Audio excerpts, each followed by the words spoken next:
And good afternoon, Hunter Yancey. Usually morning to you.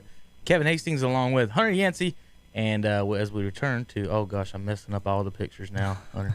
I can't remember which one we were on that you had it set up. There we go. Hey. There we are. And your name's way up here, by the way. It's what? Oh, it's It was hidden. hiding. It was hidden. It was hiding. So the other day when you, so Saturday when you weren't here, and then Terry weren't here. Right. Me and Tom was just scrambling, putting things together on the screen. Gotcha. And I got this was the easiest one, so I just moved you out of the way and had Tom inserted into the show. Good morning, good afternoon, everybody. Thanks for tuning in to KTC Broadcasting Shock Joxx podcast. That's Hunter Yancey and myself. Of course, Kevin Hastings. Talk to you about 3 times a week here on the podcast from KTC, talking professional and college sports. Of course, Fridays and Saturday mornings we do a little bit of high school and a little bit more, and then we do some college and pros on Saturdays as well. But for you folks listening, today we'll be discussing the NFL championship games this weekend. Yeah. How bad and good our predictions were. I think I picked all 4 teams at one point between last weekend and Saturday. Yeah. So I'm going to go with the ones I remember picking from Saturday. I don't remember what we did Friday and during the week.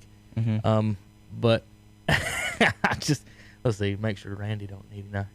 Hold on real quick. Go ahead, Hunter. Do a little quick. I'm going to make sure Randy don't need it. Yeah. So we've got a lot on our plate today. Got some big games to review that lead up to the game. That would be the Super Bowl. As for those of you that did not watch this weekend, the matchups, the Chiefs and Titans, then it was Green Bay and San Francisco, even though I'm not sure if Green Bay even decided that they wanted to show up this weekend.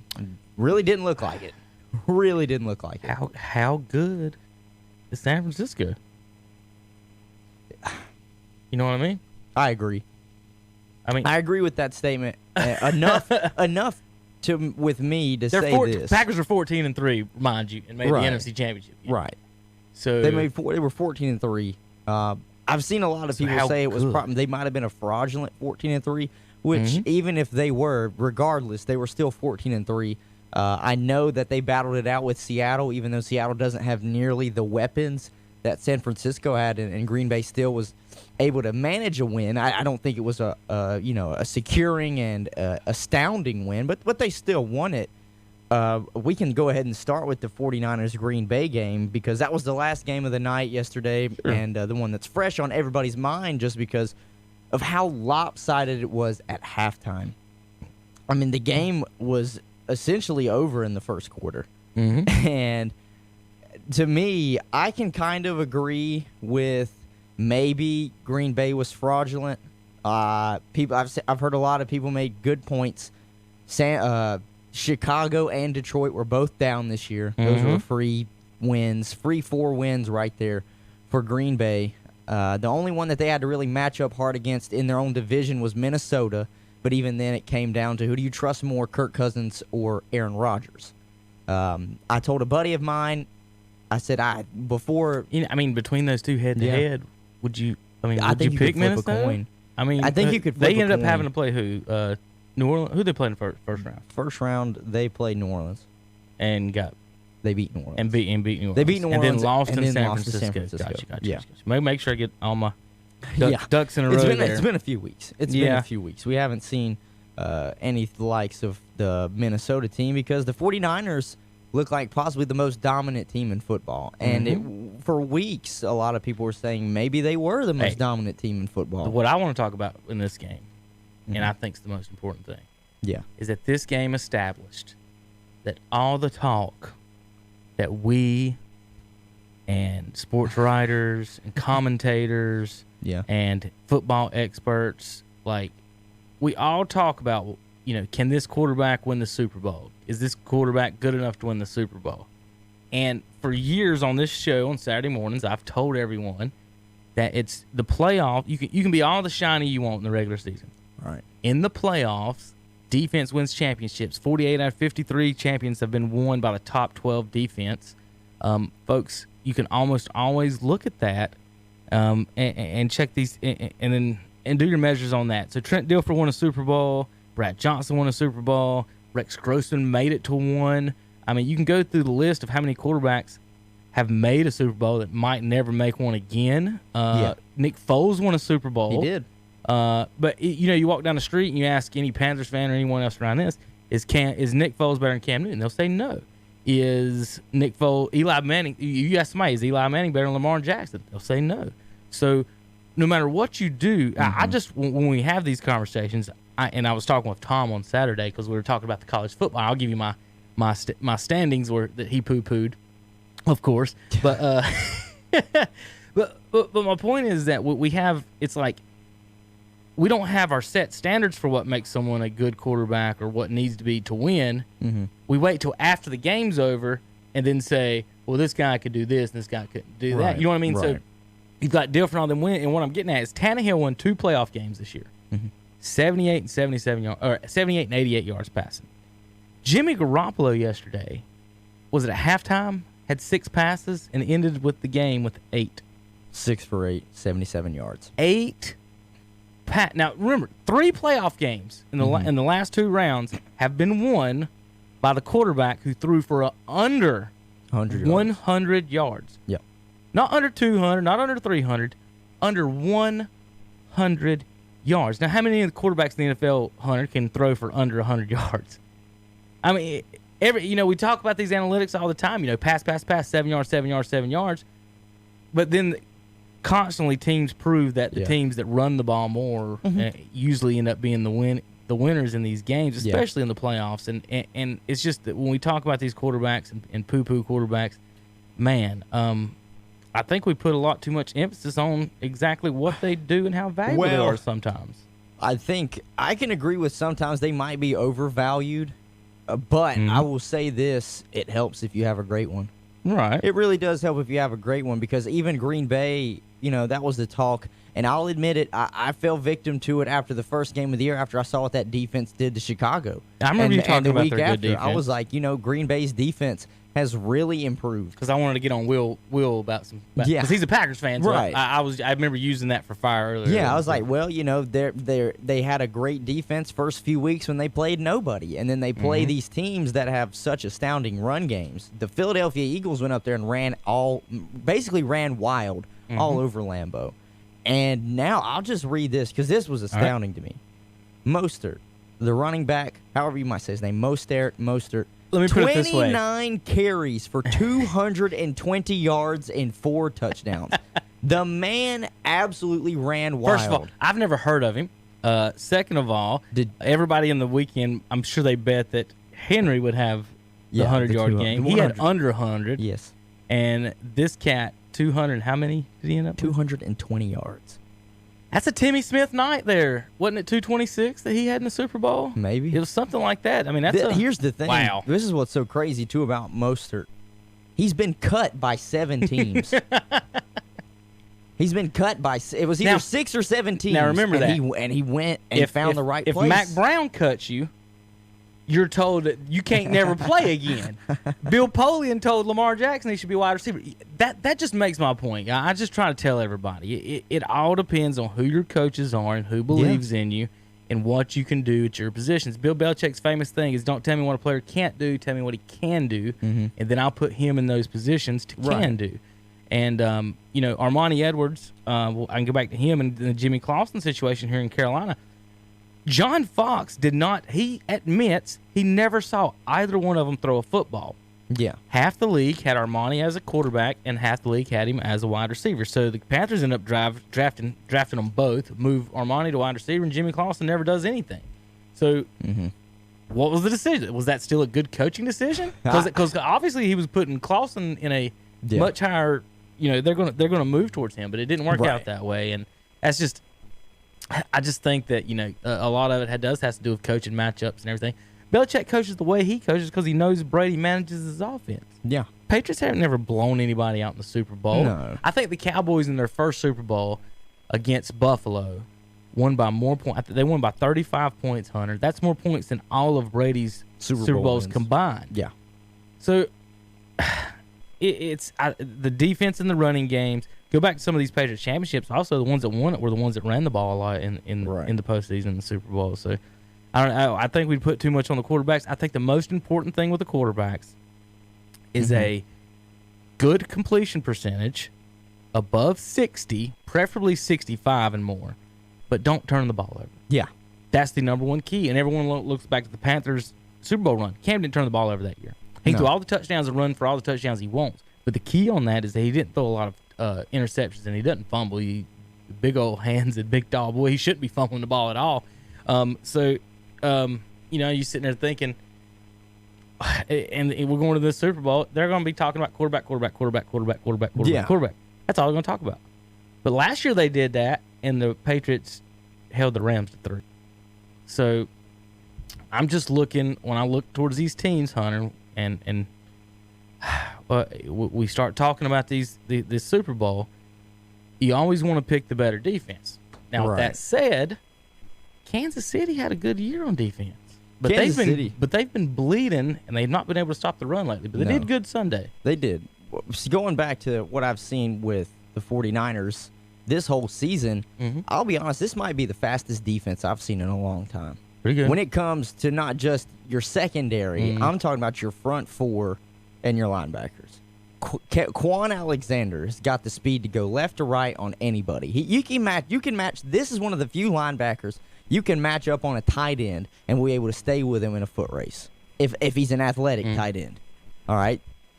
Nick Bosa, to me, is Defensive Player of the Year, if not just Defensive Rookie of the Year. I think he can go back. I think he can go Defensive Player of the Year at the same time of being Defensive Rookie of the Year.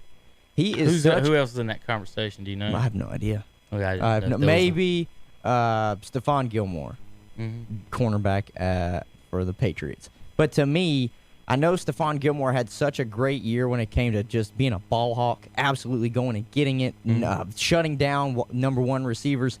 But Nick Bosa is not only disruptive whenever they send him to go and get the quarterback, he is disruptive almost on every play. Right. Because he's so big, he's so strong, and he's so fast that he can get off his block in a heartbeat if he has to try and go stop the run. This is probably one of the most complete defenses we've seen maybe in the last 3 or 4 years. I think it's every bit as strong as New England. And this will be their biggest test. This will be their biggest test. Kansas City's thing that bothers me is they don't run the ball. No, they don't. And that Patrick Mahomes was the leading rusher the past 3 games. Yeah, that really bothers me. I mean, I honestly I want the Chiefs to win the Super Bowl. It ends up usually I pull against teams in Super Bowls a lot of times. Like I don't want that person to win or this team to win. I think San Francisco's had a lot of success in the past, and I've never pulled for the 49ers in any capacity whatsoever to win anything. So I would say my allegiance would be, as far as a fan-wise would be pulling for Kansas City to pull off the upset. Man, they've had some heartbreakers over the past few years. I mean, the guy jumped off sides last year. Hunter, they lost a playoff game where they scored 2 touchdowns and the other team scored none. They lost a playoff game where they scored 2 touchdowns and the other team scored none. Right. They lost the first Super Bowl. Of course, they won the 4th one.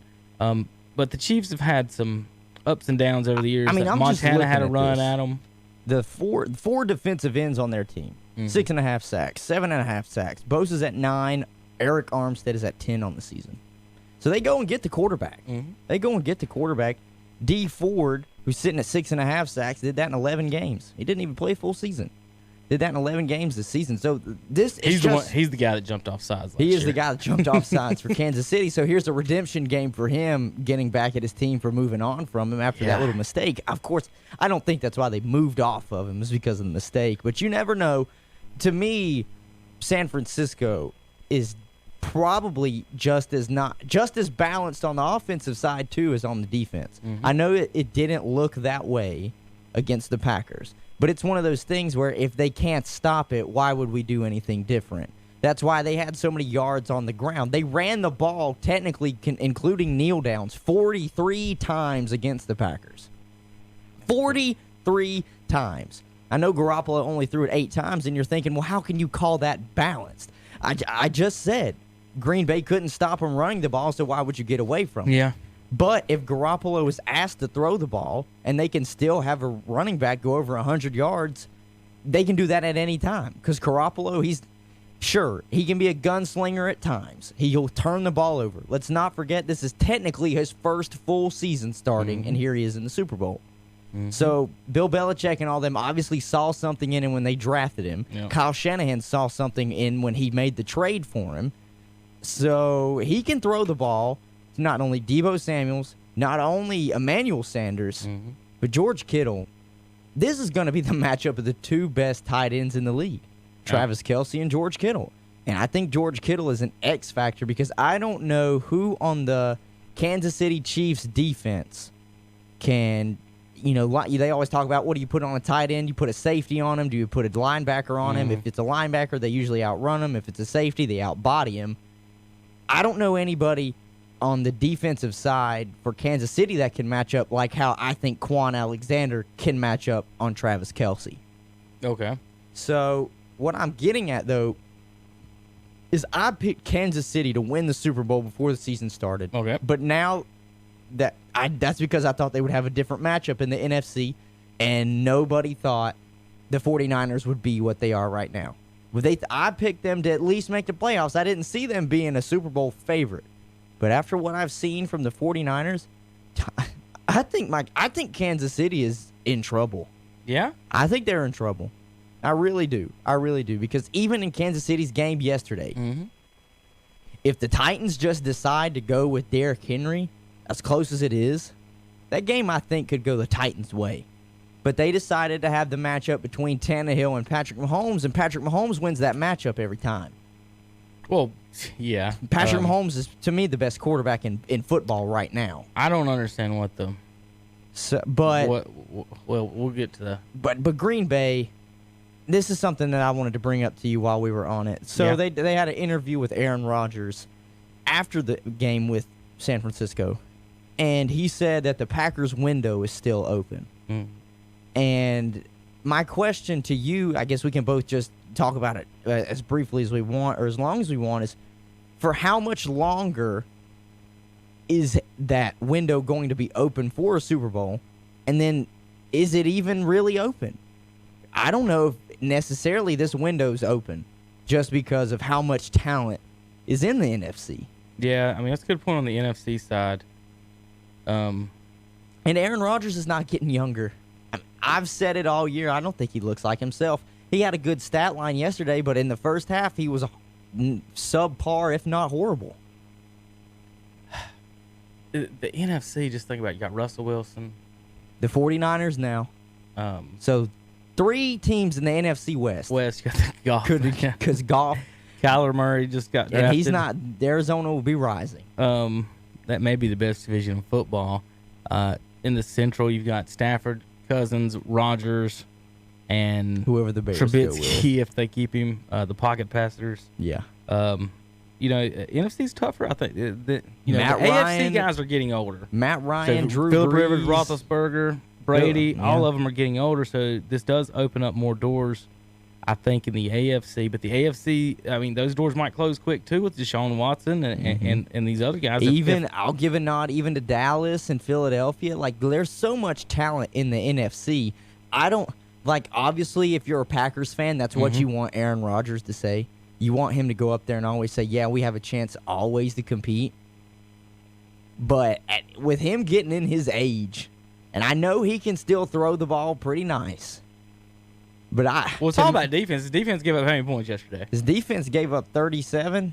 How many did they score? What was the final? They scored 20. They scored 20. I mean, NFL average is 23. But at halftime, it was like 27-0. Yeah. NFL average is 23.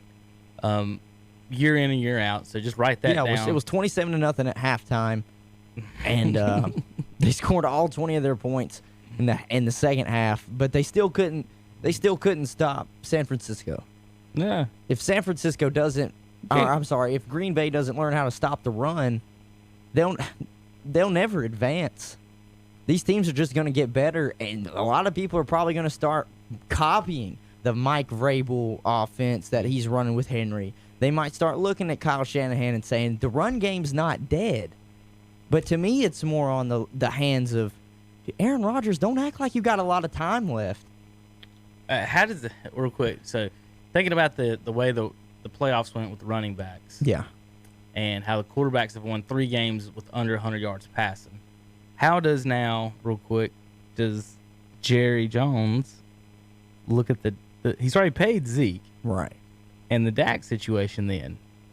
I mean, honestly, he's really old. People are saying, like, he's come out and said, if I knew what the amount of money I could spend to buy a Super Bowl, I would write the check today. Yeah. How hard does he look at maybe a Brady? Does he look at all, or is this Dak? It's everything about Dak, but it is Dak's price. Is his asking price, not what he's worth. I mean, his asking price. Nick Foles got $20 million a year, and 35 is pretty much on the high end of where it is. So somewhere in there, you've got to spend on a starting quarterback. Do you want to do it with Dak, or do you want to take a chance on a Brady or something like that? I don't know. I don't know where they're at. I don't know where some of these teams are. Like, okay, if the Patriots are moving on, who's their quarterback? Yeah. It's not like Belichick's not just gonna draft somebody. I mean, they've got Jarrett Stidham sitting there in the waiting, but he's obviously just an emergency. Like, if Tom Brady or your number one goes down, you just have to throw somebody in there and play quarterback. What about Phillip Rivers? Phillip Rivers' report is he's moving out of San Diego. Mm-hmm. I mean, I don't know if it's to come to Los Angeles, but he said he's moving out of San Diego. I think that's the important key on exactly I actually think he's the key on where the dominoes are going to fall. Phillip? Yes, because let's say the Raiders or the Chargers get Brady, okay? Right. Well, I say Brady's the first domino, then Rivers, because a team is going to have to choose, do we want to go for a Super Bowl with Rivers? Right. Or are we just going youth movement? I mean, are you drafting someone like Tua? Or is Miami going to draft Tua? Or do you draft a stud defender there and sign Phillip Rivers, who lives in Florida? His family's in Florida. He's already there. Right. Tampa. Did they call Phillip Rivers? I don't think Phillip Rivers leaves the state of Florida. Between Tampa and Miami, I mean, I don't. Jacksonville technically. Jacksonville if technically, if they're not sold on Foles, so I mean, 100%. So you want to bring him in? Who? If you got Foles, Zach, you don't need to. No. Hold on, I got to get Zach turned on. Zach just showed up. Good morning, Zach. There you go, Zach. Thank you, bro. Got you turned. I think I got you Well, it's a good thing that you showed up when you did, Zach, because we haven't moved off of the Green Bay 49ers game. Yep. We kind of have been talking about quarterback play. What we were just talking about was Rodgers. He says the Packers' window is still open, but my question is for how long, and do you think it's really even open? The NFC's just so loaded. How old is Rodgers now? Is he 38? Yeah, I think he's in his late 38, 30s. 38. So yeah, their window's definitely closing. You see what happened with them first time they played San Francisco. Was it 33-8 or something close to that? And They've been outscored in the first half by San Francisco like 50-7. Yeah, they got destroyed. Both games. Well, Green Bay, Aaron Rodgers' last 2 NFC Championship games, he was down 51-0 combined. Right, and we all talking about that. And it showed. I think he's been in 3 NFC Championship games as of right now, and it might be 4 up till yesterday. I know he was 1 and 2. Definitely won 1. 1 and 2. 1 because he won that Super Bowl. So I think yesterday really hurt his overall. That's my opinion. His overall legacy, and they're on the downhill now with him at quarterback because he's only going to regress, in my opinion.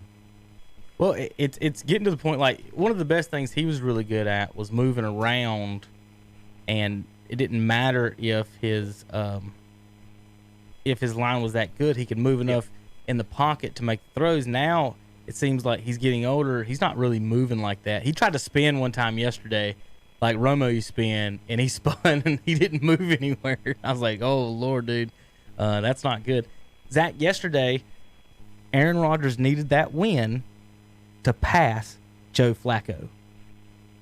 Think about what I just said. Now, everybody loves them some Aaron Rodgers. Right. Aaron Rodgers had to win that game yesterday to pass Joe Flacco in playoff. Well, never mind. They've got him listed as 1,100. I had him down as 10. 10 wins? Yeah, I guess that extra one, that one this year put him Well, on. he should be. If it's technically... I actually looked at it yesterday, and they did not have him listed with that many wins, but I'm guessing that they've got him on that one. I'll just look at the... go ahead, Zach. I'm sorry. Technically, if Des Bryant's would have been a catch, what does that make him? I know, right? Don't even want to bring that Packers fans will tell you, well, we still had a couple minutes left. Right. I feel you, but either way, And like Des says, he called it turned, switched hands, and dove for the end zone all in like one little play. And it's not. When I saw the lineman go down with that touchdown this weekend, was it the Titans in the first score? And Dad always makes this joke, Zach, is that every time he can't understand why every time you cross the goal line you fall down. If you ever watch a football game with Daddy, he'll say every time somebody catches a pass in the end zone or runs across the end zone, they just immediately fall down. Yeah. He's like, is their footing not good in the end zone? The guy caught it and fell down. And what I was thinking about, do receivers coaches now teach them don't go to the ground? Oh, don't because go? of the rule. Remember? Because that's to be a catch. Because you have to at least make a football move. If you go to the ground, it involves like 5 new rules. Yeah. If you catch it and keep your feet up, if you can keep your feet, there are no rules. You just caught the ball. Well, that guy yesterday was breadbasking, so he was. That's right. And then he fell down. Yeah, right. He didn't want that ball nowhere near other than on himself. So he was the biggest to ever catch a pass. They said as a wide receiver. I think the Fridge would probably. He ran it. I don't know if Fridge caught one. He ran it. That's what I was saying. He was the biggest to ever catch one, and then the Fridge ran it. So. Well, I was, before you got here talking to Hunter, I was like, how much has these playoffs with the 2 Tannehill wins, now the Garoppolo win under 100 yards passing, just threw a wrench all into these analytic people that say you have to throw it every time and you running don't mean anything anymore. I love it because I despise the way that it's going. I'm not against scoring. I just am a traditionalist in the fact that I like 2 tight ends, line up the running backs, pound the football, defense, ball control. I think that I was hoping that the Titans would win that game yesterday. It's just Kansas City's defense is better this year than it was. Yeah, I thought the coaching for Tennessee this weekend was awful. Right. They were only blitzing 3 and 4 and letting Mahomes just stand there. I'll tell you right now, I'll go back there if you don't rush me and I'll pick apart your defense. Like that's the whole that's what makes quarterbacks be inaccurate is moving your feet and having pressure. So defensively they didn't even do anything. And that's one of the reasons why, to me, my Kansas City Chiefs Super Bowl prediction I had early before the season started looks to be in jeopardy now. Because what does San Francisco do easily with 4? Yeah. With only 4 people rushing, they get to the quarterback. I thought yesterday that when I seen San Francisco play, I thought Kansas City's in trouble. That's my opinion this week. I think that front 4 is going to wreak havoc because every time, you mentioned it, Aaron Rodgers tried to spin. Every time he was somewhere, there was at least 2 of those defenders. And I didn't know how fast the first-round pick this year, his brother's in the Bosa. Nick. I saw him take off from defensive line of scrimmage to go after Rodgers, and I was impressed with the speed that he got there. To me, defensive rookie of the year, defensive player of the year. He was impressed. Real quick, back to the Titans on that coaching on the offense. Yeah. See, the game before and the weeks before, Zach, on 2nd and 3rd down, no matter what, Henry's getting the ball. Derrick Henry. Right. Drive after drive after drive yesterday. Even in the first half, they got down to the second down and like 5. They threw it with Tannehill. I know. I noticed that. Like, why? I don't care. There's a certain point, and that's your team strategy, and that's what they do. I like the trick plays and the creativity from Tennessee. But what I didn't like was that they abandoned no matter what here, we're going to run Henry, and we're going to get 2 or 3 extra yards because Tannehill's not good at 3rd and 7. Right. 3rd and 3 and 3rd and 4, he was good. But every time they got 3rd and 7 or longer and just shotgunned it to him, there was nothing. How many total yards did Tannehill have in his first 2 games? What was it? 150. It was 77-88. 78-88 in the first 2 games, and then Henry only got 3 touches in the second half. Game 3, Tannehill threw for 209 yards. He was 21 for 31, 209 yards, 2 touchdowns, and lost. See, you're just talking about the distance. You said 3rd and 7 he's bad. The reason he's bad on 3rd and 7 is because they know he's passing the ball. Exactly. If you're 3rd and 3, there is a great chance that you're giving that Henry thing to might run it. And 4 downs come into play in that. And what they were trying, and I seen early on what you're talking about is that instead of running it, it would be 2nd down, and they would try to make a pass. And what they was doing was pulling the play action and trying to get their wide receivers behind those linebackers because they were putting everybody in the box. I would still run the ball because when you get an incomplete pass, you're stopping the clock and you're giving more time to that Kansas City offense that you do not want on the field. Well, here's what's so crazy. Multiple times, Tennessee had a 9-minute drive. They had a 6-minute drive. But as soon as that drive was over, Kansas City, the first drive Patrick Mahomes had, he scored 3 minutes. Right. The score before Figured halftime it out. that they scored, the touchdown that they scored before halftime, Kansas City did that in 1 minute and 30 seconds. They're explosive as everything, but you still have to be able to score with them, and that's what's so tough, even for running teams. I told my father-in-law we were catching it at the end. I was going to church at halftime, and I told my father-in-law they needed a 10-point lead to win this game at halftime. Exactly what I said. If they didn't have a 10-point lead, I didn't think they had a chance to win. And that kind of proved about right. I think it was it 35-24? Does that sound right? Final score.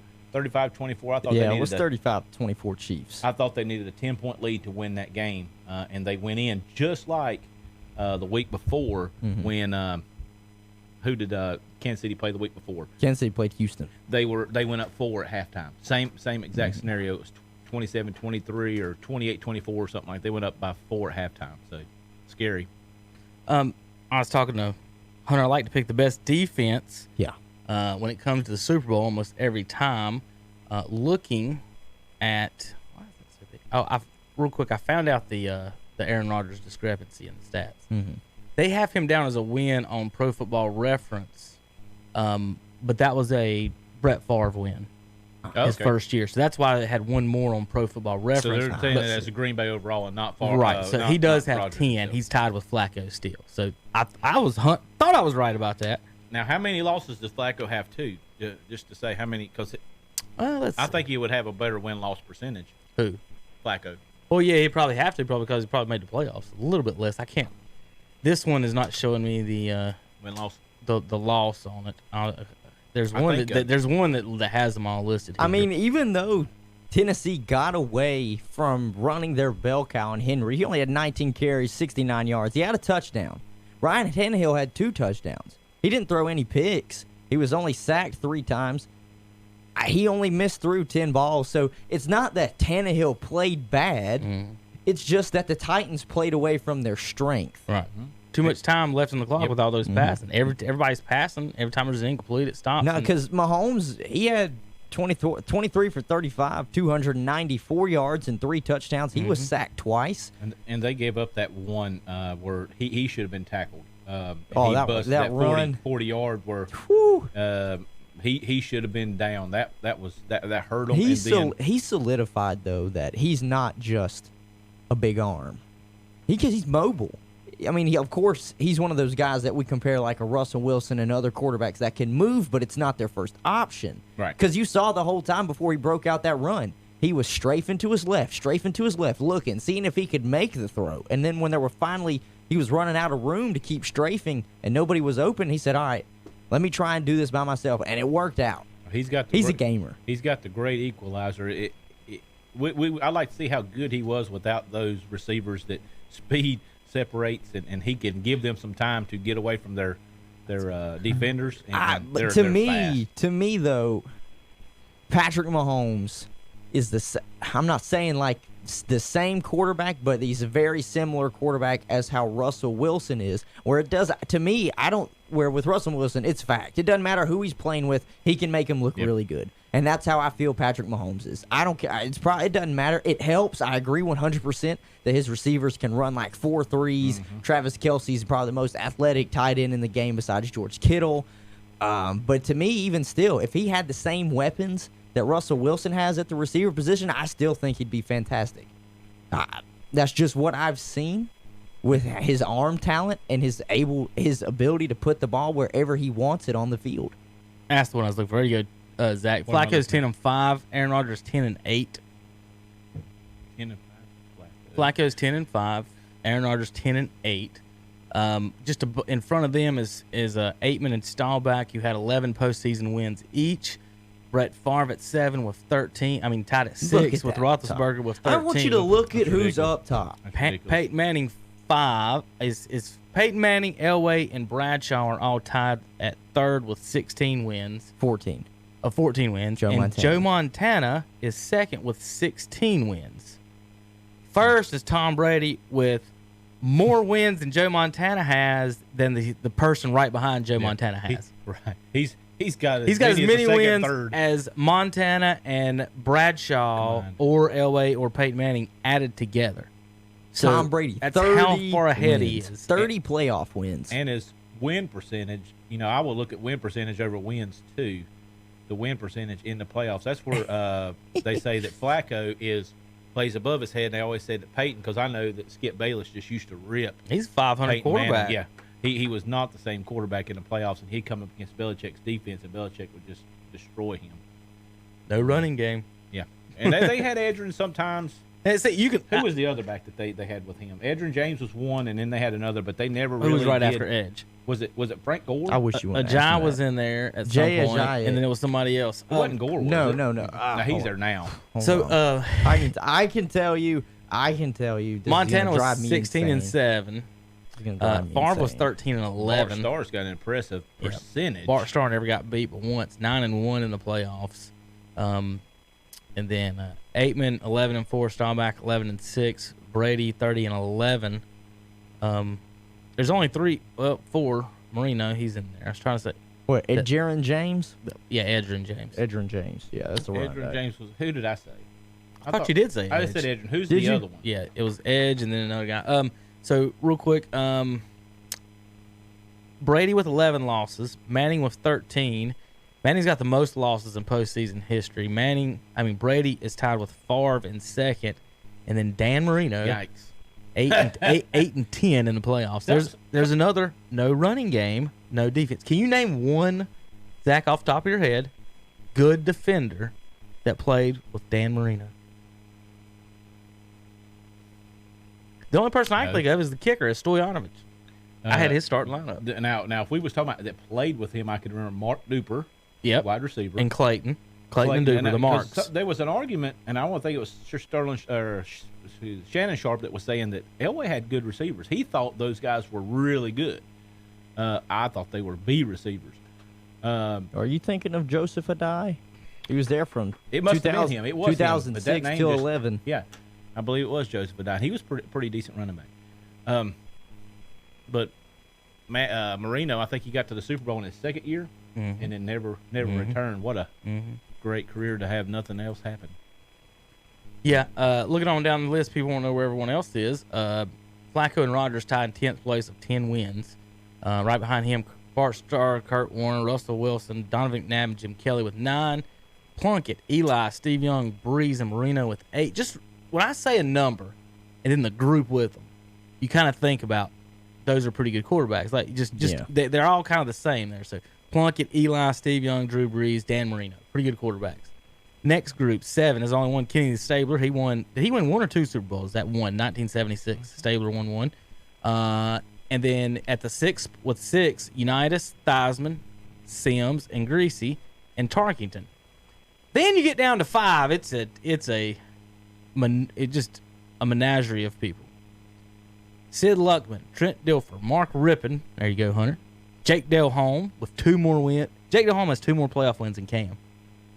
My wife's favorite. Do you think a lot of Panther fans know that?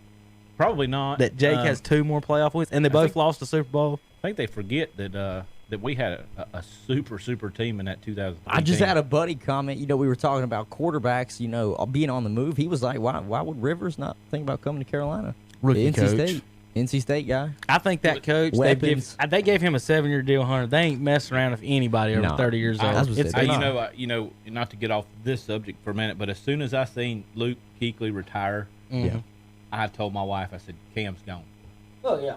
Because this is a change. Kuechly's not going to waste his health for a rebuild. Does that make sense? That's what I thought happened. But also, I don't think a rookie coach is going to risk his first ever NFL job on a veteran's health, right? And he's got a running 7-year quarterback deal, veteran's health. And he's not going to bring in a quarterback for 2 years.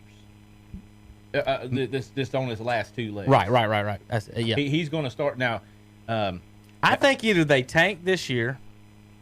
What I've heard they're going to do. Run Kyle out. I mean, honestly, if I'm running the team and you got to think, if you're a fan, you love your players, so you can't run the team as a fan. I'm not a fan, so guys, hire me. I'm running your team. Mm-hmm. I would trade Cam, get whatever I can. There's $20 million you don't have to spend on a quarterback right now because you got control of Kyle Allen. Run this year. Let's see if Kyle Allen can play with a defense that's better than the 31st ranked defense. Okay, then that gives you two options. Let's say he plays bad, you draft somebody.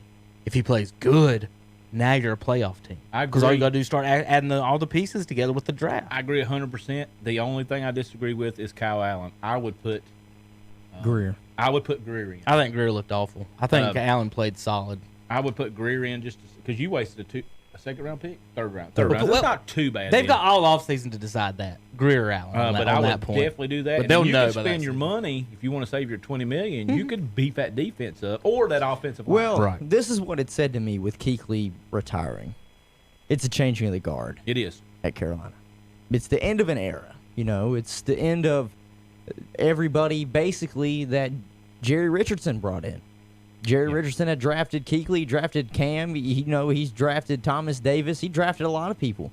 But now it's the end of everybody that had any kind of, tie with Jerry Richardson for the most part. I know there's still a lot of players on that team from Jerry, but if you're going to talk about a staple or a cornerstone of that team, it's done. Anything that has Jerry Richardson or Ron Rivera's name on it, they're moving off of it. Whether or not that's going to be Cam that's next, who knows? Maybe they just play out Cam's final season on his contract. We know it wouldn't be smart money wise. I just think Well, health wise, I wouldn't run him out there. Or maybe they play him till the trade deadline just to see if it boosts his trade value. I think that just puts everybody in a situation because I agree. I think Cam's gone. do you put? I mean, basically all you're doing is saying we hope that he can rekindle something from 4 years ago, 5 years ago. Now it's going to be 2020. Yeah. So you're hoping on that. And that's a lot to hope on. Coming off of foot injury for a big man, foot injuries are nothing to play about. And especially if you had to go underneath the knife. He had surgery. Well, Zach, I asked the guys, or Tom on Saturday.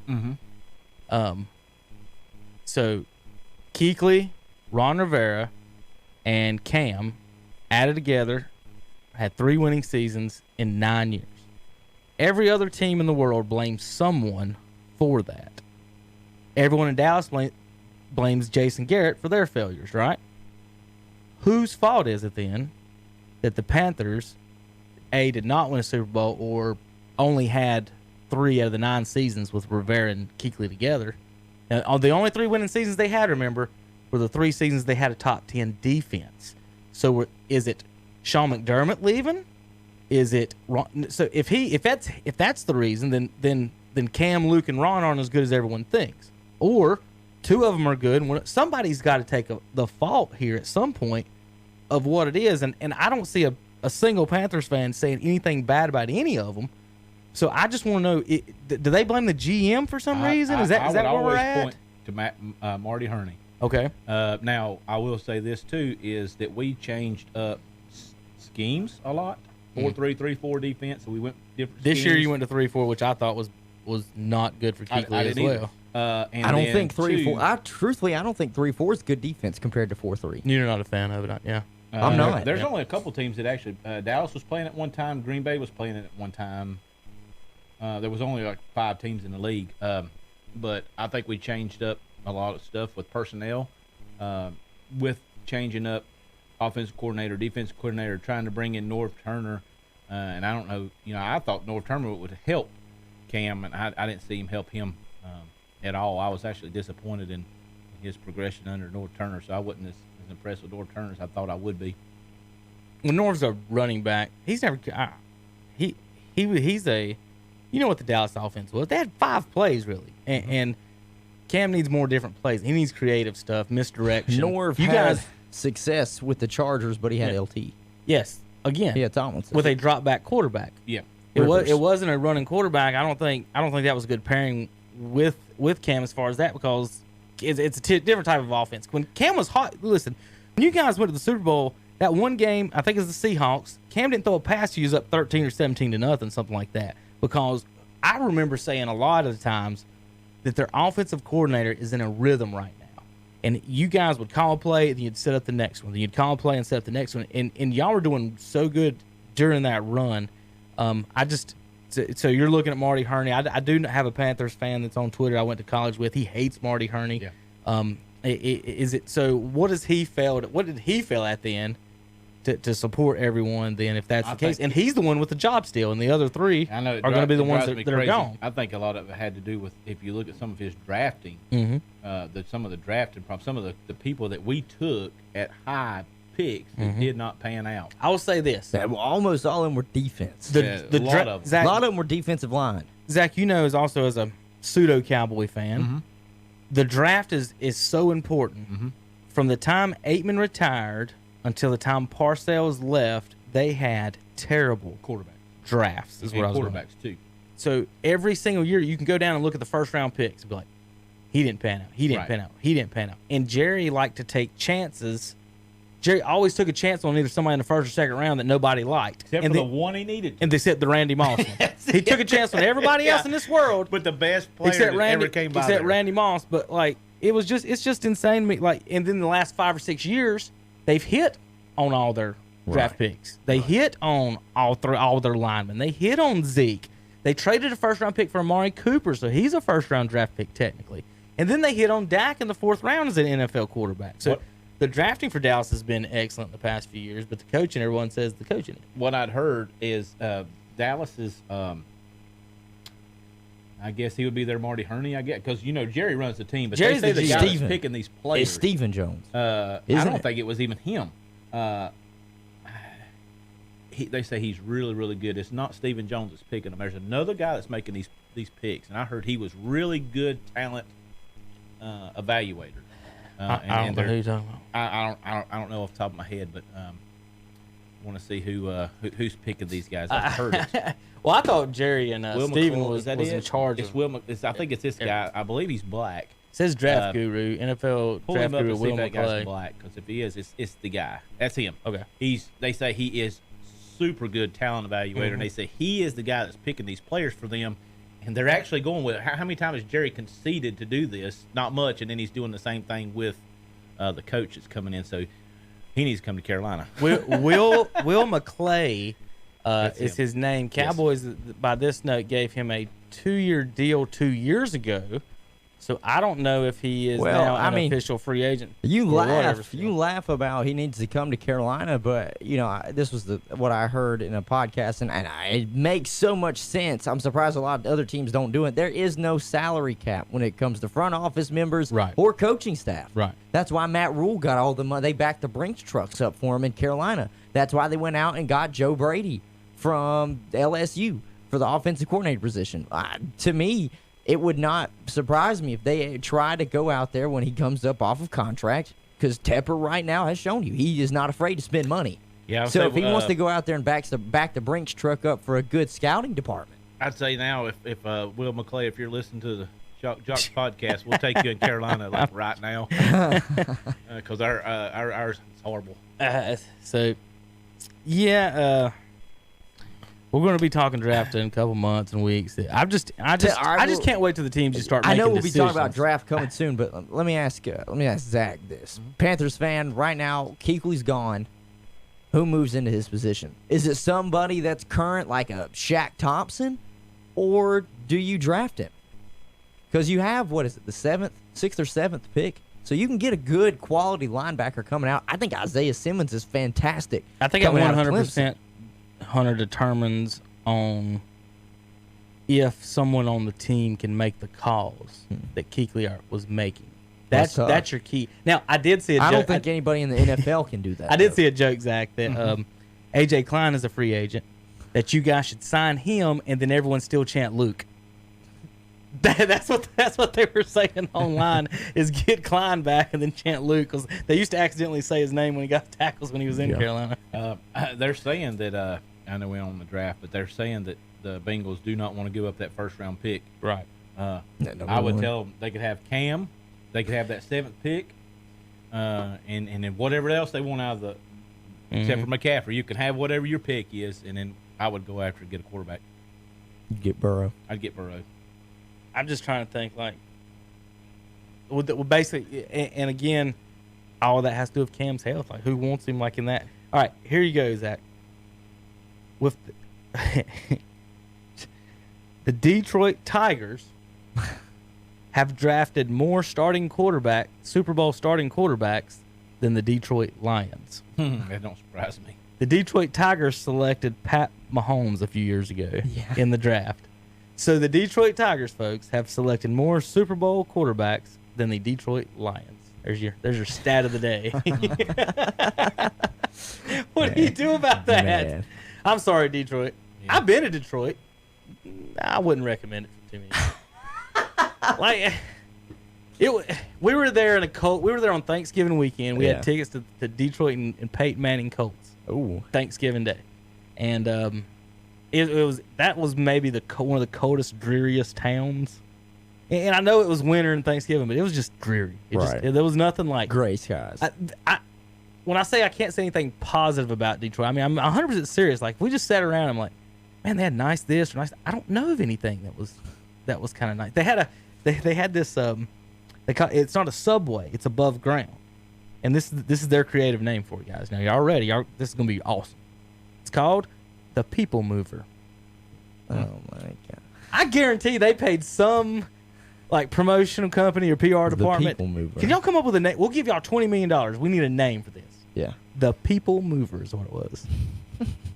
There's only like 10 people on that at a time. Like there was nobody on. You know, it's funny you said that. There's a funny. It's a Bible joke, but you know when the Bible says that all the animals come up to Adam, and Adam named all of them, and they said by the time he got to some of the ones like fly, he said he was really tired. He just looked around and saw it fly, and he was like, fly. and the duck was standing behind him going, oh no, I'm in trouble. That and the platypus had some problems. Right. Well, what's he gonna call me? So that was coming up with the name there. You know, fly. The fish was like, oh no, I'm gonna be a swim. Well, I mean, here's the thing. Now, football season is only down to one game left. That's it. And one game left. No more Tony Romo. He's not calling the game. No, it's the Fox guys are. It's Joe Buck is calling this Super Bowl, and his father called the Kansas City's first two Super Bowls. Wait, so they're putting Joe Buck and Troy Aikman on this Super Bowl? Yeah, it's who has the rights, Hunter. Oh, Fox. Yeah. Now it matters who has the rights. Is it ESPN that's giving all that money to Romo? Trying to. Okay. Yeah, trying to make him probably one of the highest paid broadcasters ever. They're going to have a hard time because has Romo been doing golf broadcasts? Has Nance got him on some of those? I don't know. Why have they not got him on the golf ball? Well, not just is he doing golf, he's still trying broadcast. to make it. He's trying to play. Right. He wants to play professional golf, which, right. You can do that until you can't walk anymore, so. Well, Tiger's doing it at 45, so Romo's got about 8 more years, 7 or 8 more years. He can keep playing amateurs or just playing Honestly, celebrities. I see Romo making the senior tour when he does when he can qualify for it. He putts actually with Tiger Woods' very first, I think it's U.S. Open putter. Mm-hmm. They're friends, and Romo goes over. Tiger says that Romo is the best amateur non-professional putter he's ever seen. Right. So that's Tiger Woods talking about Romo. And then so Romo's at his house and they're putting with these putters and Romo's draining shots with this putter and he's like, I'm gonna have to Tiger said something funny like might have to let you use that and let you go, and Romo just said okay and then left. He walked straight out because he didn't want to argue about it. Yeah. He just walked straight out. Took the putters. Romo's got the 1998 U.S. Open putter, whatever that he walks around and plays with. And but yeah, they've said that he is one of the best putters ever. I would like to see him on some golf broadcasts. That would be interesting. Golf needs everything it can to make it interesting, and get Romo up there. And I think that would be fun to watch. Did y'all talk about? You said y'all was talking a few things before I got here. No, we're just going over random stuff. Yeah, what's up? Oh, I was going to ask you if you guys had went into what y'all thought about Super Bowl. No, not yet. I was kind of getting to that a little bit with the defenses. When I said I always pick the defense, well, let me give you an example of what the defenses are in this game. The Kansas City Chiefs finished 7th in scoring defense. The San Francisco 49ers finished 8th. The 49ers gave up 2 more points on the season than the Chiefs did. So the teams are almost exactly the same on defense. Chiefs giving up 19.3 a game. 49ers giving up 19.4. You know what I'm going to say to that, though? I'm going to say this to that. And I think Kansas City's got a good defense. Mm-hmm. But I think they played a lot weaker competition.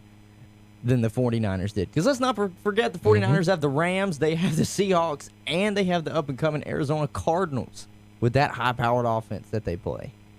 So they've played a substantially harder schedule just within their own division than Kansas City. Because the only person Kansas City had to fear was nobody.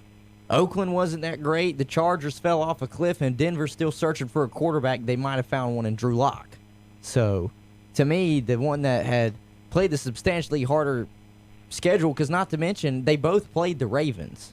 They both played the Ravens. Kansas City beat the Ravens. The 49ers didn't beat the Ravens, but they were still close games. They did not play each other this year, right? No. Kansas City and San Francisco. Now, here's the difference running-wise. Neither one of them's good at stopping the run, apparently.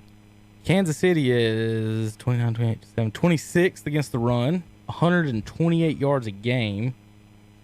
2, 1, 20, 19, 18. 17th is the 49ers. They're in the middle of the pack. They still giving up 112 yards a game. So both teams That's a pretty substantial gap, though. That's almost 10-team difference. 110 per game to 130 per game. So, yeah, Kansas City giving up about 2 extra first downs on the ground a game than San Francisco is. So there's your Russian defenses. But when you look at that, automatically you can go, well, so Kansas City's got the lesser of the rush defenses. Which one of the teams has the better run game? San Francisco, by far. Because Kansas City is about nothing. They're abysmal. Zip, nada. They don't run the ball at all. Now, Kansas City is 8th in passing defense. 8th in passing, 26th in rushing. You know where San Francisco ranks in passing defense? 10th? First. Ooh. Richard Sherman. They're only giving up, guys, 169 yards passing per game. Not like one time this year they held a guy to 169. That's their average. Yeah. Patriots are second at 180. Steelers and Bills are third at 195. Only 4 teams under 200 yards a game. Hey, how about your Chargers are 5th? Browns are 6th in passing. Or 7th in passing defense. They got good pieces. Browns they got Greedy Williams. Browns might have the Denzel Ward. But they might have the worst rushing defense in the league. They're giving up 144 yards a game rushing. That's got to be close. It's third to last. Guess who's worse than the Browns, Hunter? You know. Washington. Yeah. I'm sure the Panthers probably are too. Well, the Panthers get gashed in the run. The Panthers, Zach, are 0.2 yards a game better than the Browns. So the Panthers give up 143.5. The Browns give up 144.7, 1.2 yards. So the Browns give up 1 more yard a game than the Panthers. Browns ranked 39th, Panthers 29th, Bengals 31st, and the worst rushing defense in the NFL. And guesses? Worst rushing Miami. defense. That's good. That's in the ballpark. The number 1 team, the team with the number 1 pick. Oh. The Bengals. Worst rushing defense ends up with the number 1 pick.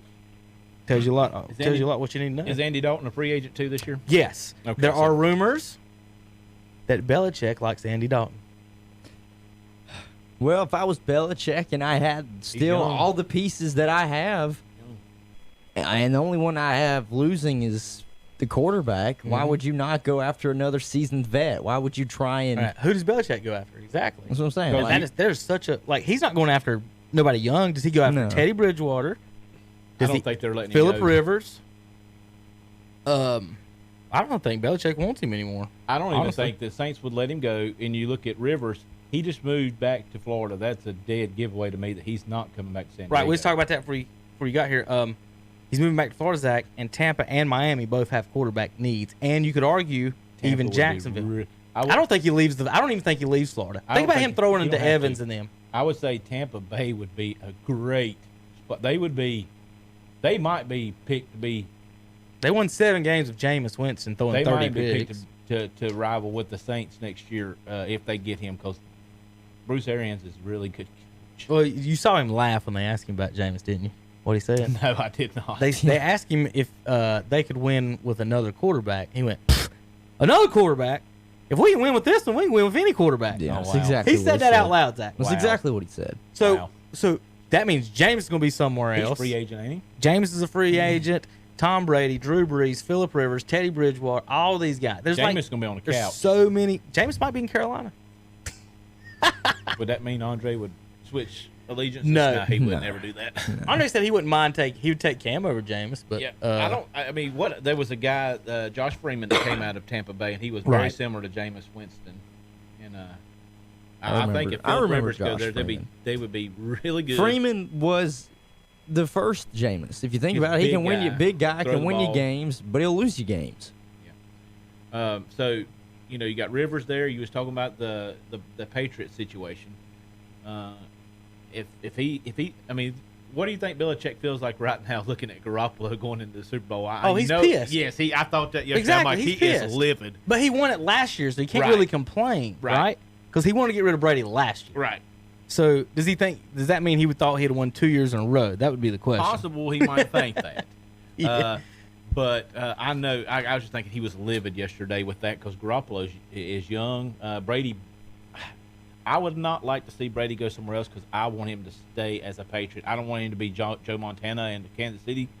Well, he made the AFC Championship game. He did. I almost made it back to a Super Bowl. He took Marcus Allen too from the Raiders with him. Marcus Allen they could have won the Super Montana. Bowl. So I mean, I think Tom Brady goes out now. Where the question is, where would Tom Brady go? I don't think he goes to San Diego. Somebody had said Dallas. The rumors are San Diego, Oakland, and Indianapolis are the three. I just don't think he can go to most Oakland favored. Be in Vegas. And who was the third? Indianapolis. That could be a possibility. Now, his wife ain't going to Indianapolis. His wife is a supermodel and has got so much money tied up in fashion industries. That's why Vegas and the Chargers are the top two. She is not going to settle for Indianapolis. Mm-hmm. What is she going to do in Indianapolis? So honestly, what does Belichick look at? Let's say no Brady. You're Belichick.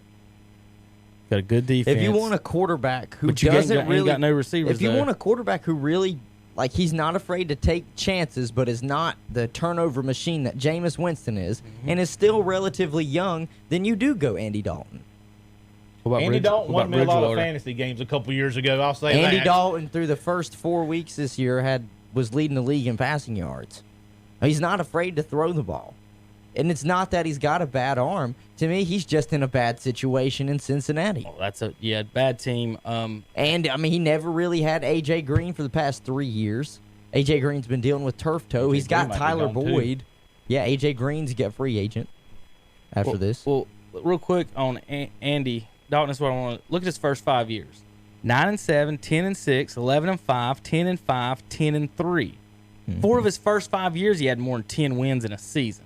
Yeah. And then after that, he's had 4 straight losing seasons: 6-9, 7-9, 5-11, 2-11 is the team records with him on the field. And so, I think 2 of them he was hurt for a good while. Right. This year, in 2018, he was hurt. Yeah. He only went 5-6. He hurt the hand. Mm-hmm. The past 2 years, he's been injured. So, I think that's going to be so interesting on where he goes with that. Everybody, I mean, you got a lot of people that's going to be landing different places. A.J. Green, I think he's a free agent. I think we mentioned that. You know who's rumored to be wanting to get A.J. Green? Yeah, I thought the Patriots, if they do, that would be, Now just think, A.J. Green, retain Julian Edelman at the slot, bring in Andy Dalton, who's got a better arm right now, just due to, how old he is.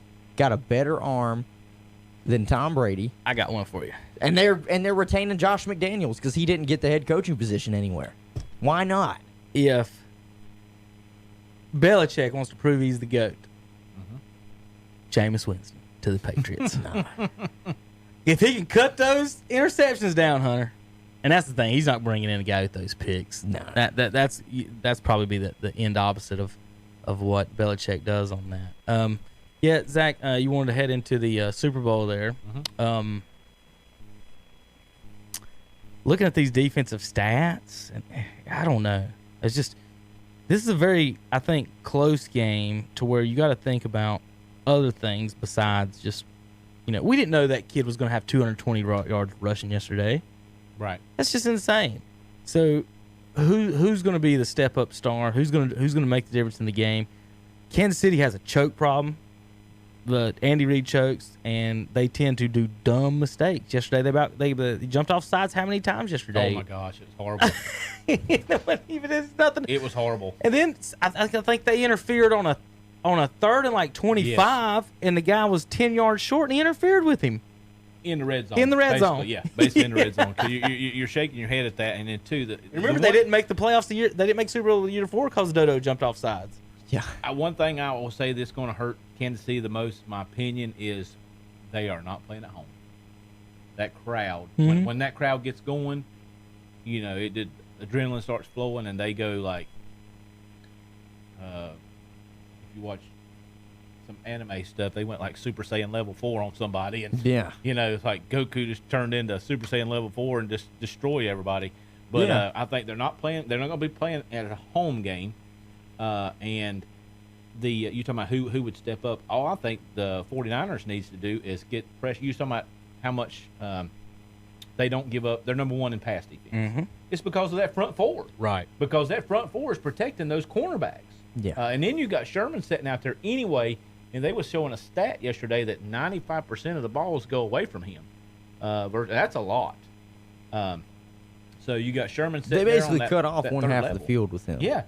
You got that particular part of it. You've got that front four getting the pressure. If they can get pressure, and they're faster than the Titans front four. The Titans was not getting. They were getting pressure, but they couldn't get to. I got breaking him. Panthers news. Uh-oh. New defensive coordinator. Who is it? The dude from Baylor. His assistant coach at Baylor. I hang my head. Phil Snow. I hang my head. Defensive coordinator at Baylor and Temple. Last time I saw Baylor's defense, it just got torched by Georgia. How many did y'all put on them, Hunter? I can't even remember. We torched them. It wasn't even a game.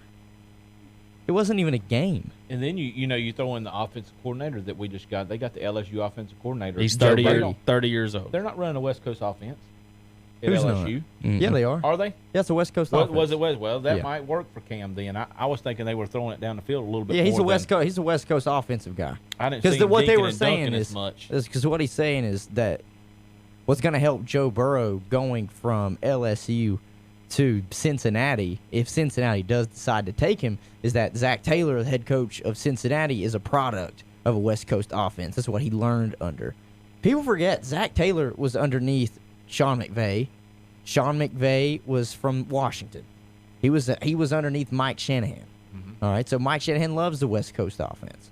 His son Kyle is just slightly tweaked it all. So that's what they said is going to help Joe Burrow transition over and not, he won't be great because Cincinnati's surrounding cast isn't great, but his throwing shouldn't be bad because it's a similar offense. He knows the West Coast. I think with that 49ers game, I think the 49ers will win that game. Can I rant real quick? Sure, go ahead. Can I rant? Yeah, whatever. Washington. Oh, God. You have messed up. You know how bad you've messed up? I like your recent hirings. I like Rivera coming in and just kind of being the head man, just delegating. I like the Jack Del Rio hire. Scott Turner as the offensive coordinator, I'm okay with, I guess, as long as he wants to work with Dwayne. But you let Sean McVay get out of the building. You let Matt LaFleur get out of the building. You let Kyle Shanahan get out of the building. And you let Zach Taylor, who we don't know how he's going to work out yet in Cincinnati, but doesn't matter. He was an offensive play caller, or he was quarterback coach with McVay. Mm-hmm. So you let those guys get out of the building, and look at them now. Besides Zach Taylor, look at them now. Sean McVay was in a Super Bowl last year. Kyle Shanahan is in the Super Bowl this year. Even Matt LaFleur, I know it helps a lot to have Aaron Rodgers, but he made the NFC Championship game this year. How dare you? Mm-hmm. Dan Snyder. How dare you? How dare you? You saw the last name Gruden and got so excited, thinking Jay was going to be John. But let me tell you something, he wasn't. Even the Spurrier fiasco back in the day. Exactly. You've only had one great coach, really. That was Joe. He didn't do good the second time. And they didn't Shanahan in, and Shanahan just didn't. I know they tried to bring Mike in, and guess what? You should have just said when Mike was done, Kyle, you're the head coach. But you didn't. Yeah, and Not to mention, Kyle now has made 2 Super Bowls. He was offensive coordinator for Atlanta when they made it against New England. Right. Now he's the head coach and has made a Super Bowl. What, 2-3 years removed from Atlanta? Are we switching to baseball? Yeah, I'm so mad. In a few minutes, we are in a second. We'll do our picks on Friday. What burns my britches. Hunter's britches. That's what burns my britches.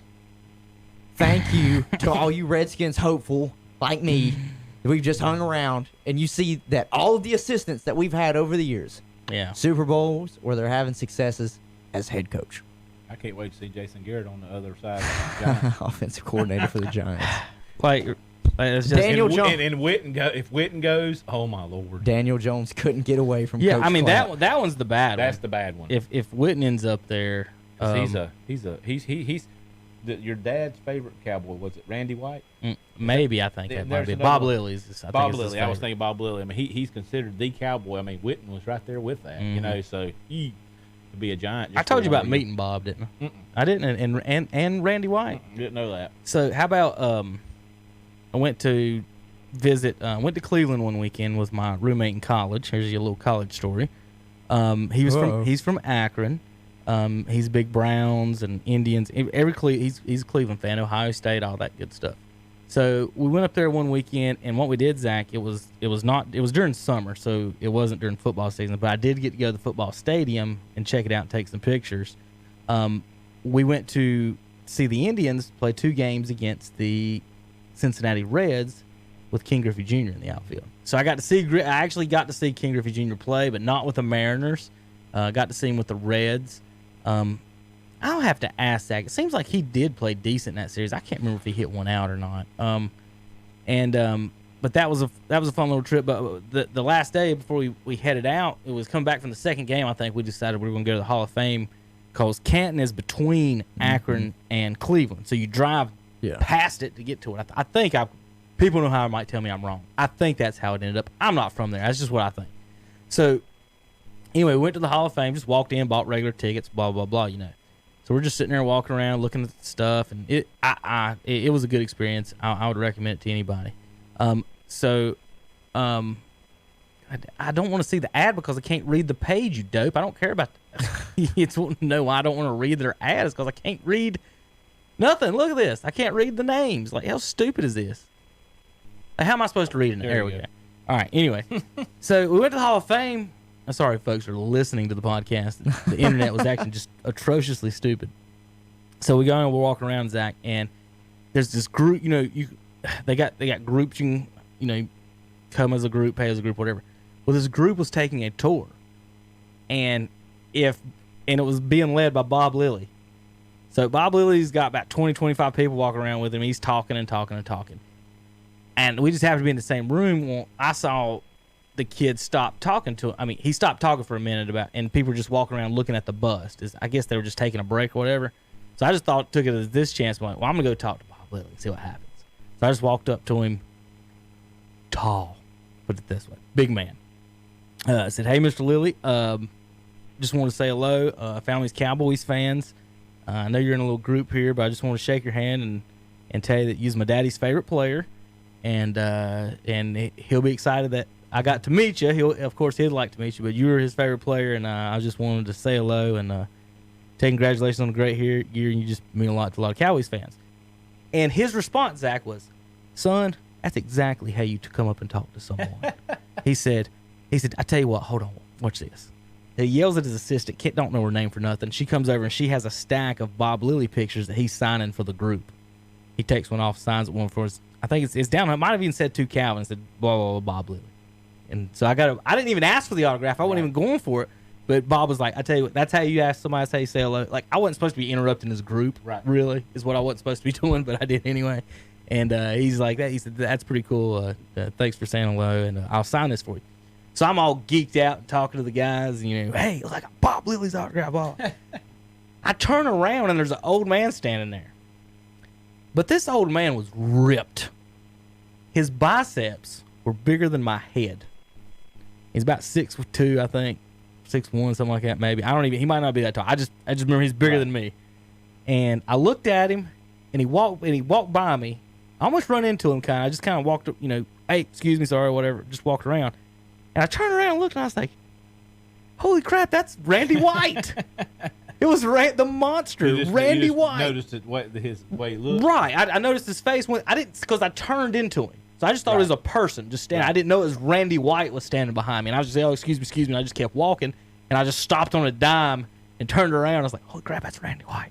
But he didn't have any pictures or anything with him, so I didn't go up and bother him or talk to him. I just told the guys that we were with, like, well, there's Bob and there's Randy. So there's your Doomsday defense. So I got to meet the heads of the Doomsday. Just a random walk in the Hall of Fame. Like, it could have been any other day.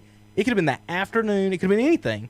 But I ran into Bob Lilly and Randy White in the Pro Football Hall of Fame and got to shake both their hands. I did shake Randy's White hands at one time. That's all I did was like, hey, Mr. White.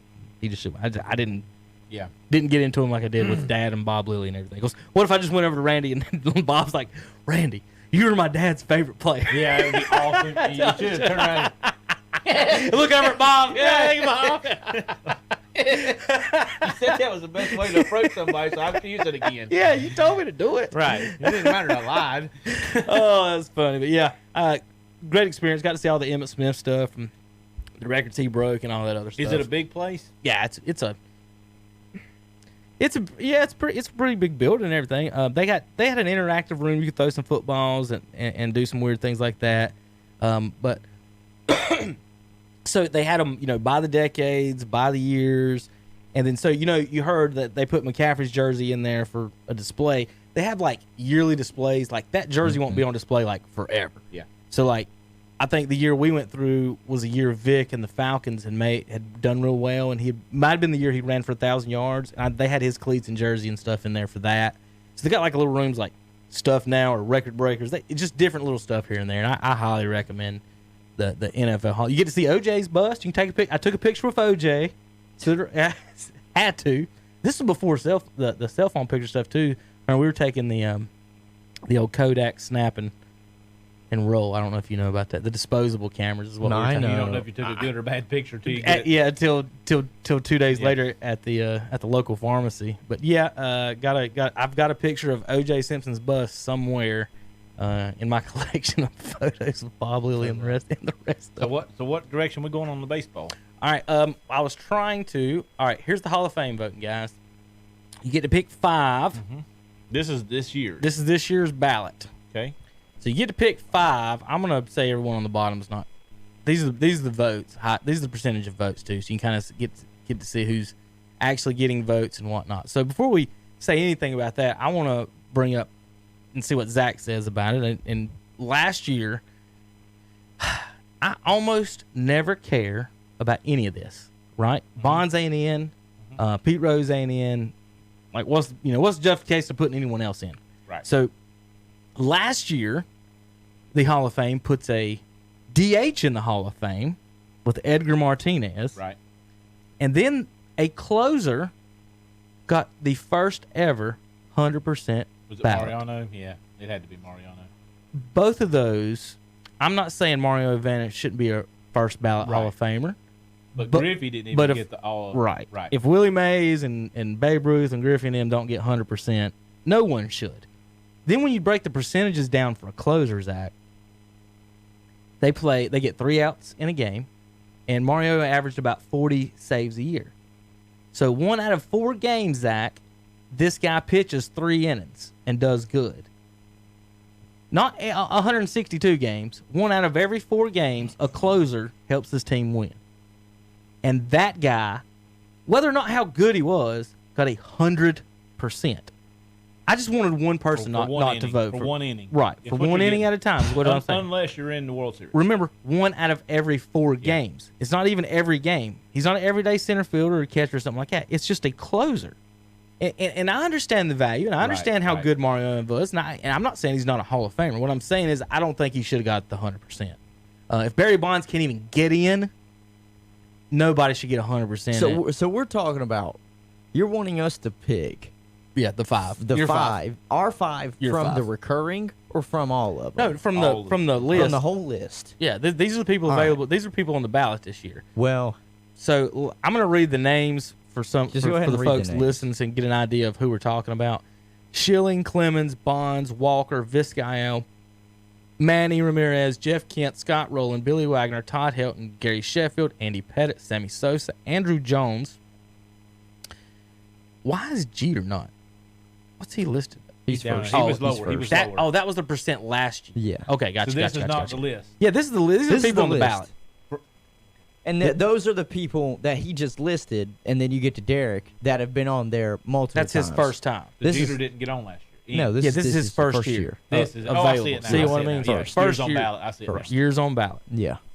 So, first year on ballots are Jeter, Abreu, Giambi, Cliff Lee, Cal, Beckett, Soriano, Adam Dunn. Whew. All right, so I loved Rafael Furcal. So I loved him. He was a great He's not a shortstop. Hall of Famer, though. He was a great shortstop. Right. Had a good arm. Not a Hall of Famer. He wasn't on my list right now. Okay. So, Zach, this is my how big a bull crap last year's people were. Edgar Martinez, right? He plays DH, right? Which means he can't catch a ball or throw the ball. The only year of his career that he didn't DH, Zach, 2 years in his career. First baseman somewhere, didn't he? Yeah, in the 2 years he didn't DH, he hit 240 and 281. The rest of his career, he averaged 312 DHing. So is he a good hitter, or is he, hey, I can hit when I don't have to play defense? All right, let's compare him to Larry Walker, who last year, 54% of the vote. This is his 10th year on the ballot, folks. Right. This is the biggest atrocity I've ever seen of someone that is not accused of steroids. He's the biggest Rockies player ever, too, right? Between him and Larry Todd Walker. Helton. Yeah. So you got the #1 Rockies player of all time. All right, so here's their comparison. Larry Walker and Edgar Martinez. Remember, Edgar got in, and Walker is struggling to get in. You got to get, is it 70? What's the percentage? I think 75, something like that. So Edgar had 300 more at-bats than Larry Walker, okay? Larry Walker had a better WAR, for you WAR fans. Larry Walker had a better batting average, more home runs, more RBI, a better OPS. Larry Walker won 7 Gold Gloves, Zach. Right. Larry Walker won an MVP. Larry Walker only got 54%. How can you have better numbers at everything that Edgar Martinez does, win 7 Gold Gloves and an MVP, and that guy gets 30% more vote than you do? What they're saying is that it's because of his field, Zach, and that is just the most ludicrous. It's because of his. You're talking about being a DH versus a first baseman? No, who he's going against. Of Larry Walker playing in Colorado. They're saying his field affected his number. Oh, okay, because the field, they hold So they hold Bonds and McGuire and Sosa for the roids, and then they say Larry Walker and Todd Helton for the fields, and I'm like, the field didn't help him win 7 Gold Gloves. Right. And an MVP. 7 Gold Gloves, MVP. Folks, please vote for Larry Walker. That's the most ridiculous thing I've ever seen in my life. An MVP, 7 Gold Glove winner, averaged 313 in his career. Come on, put him in. If Edgar Martinez gets in, good gosh, and you know why I think they put Edgar in? So they can have a fast track for a first ballot Hall of Famer for David Ortiz, because he didn't play defense. Man, and all these writers love Ortiz. He's actually been caught in the HGH stuff, hasn't he? I think. If I looked at, and he's going to get a free pass on all of it. Well, everybody loves Poppy. I'm looking at mine. I think 2 out of the 5 that I've written down have been steroid users, but I don't care, because I don't care. I know the 2 of the 5. You probably got the same 2. I've got Bonds and Clemens. No, you don't have Clemens. I don't have Clemens. Bonds. This is what I'm gonna say about Bonds right off the bat. There's 2 people that came up together. My personal all-time favorite baseball player is Ken Griffey Jr. I told them that last week, Zach. I told Hunter. Yes. I told you that last week, Dan, about everybody that grew up in our age, up until Bonds hit 73, thought Griffey was better. And I still think everybody did. And then Griffey went to Cincinnati, and he started getting hurt and fat. Yes. He wasn't taking the roids. He wasn't working out. I'm not gonna say fat. He wasn't in shape. Right. And Bonds rolled it up until Bonds hit 73.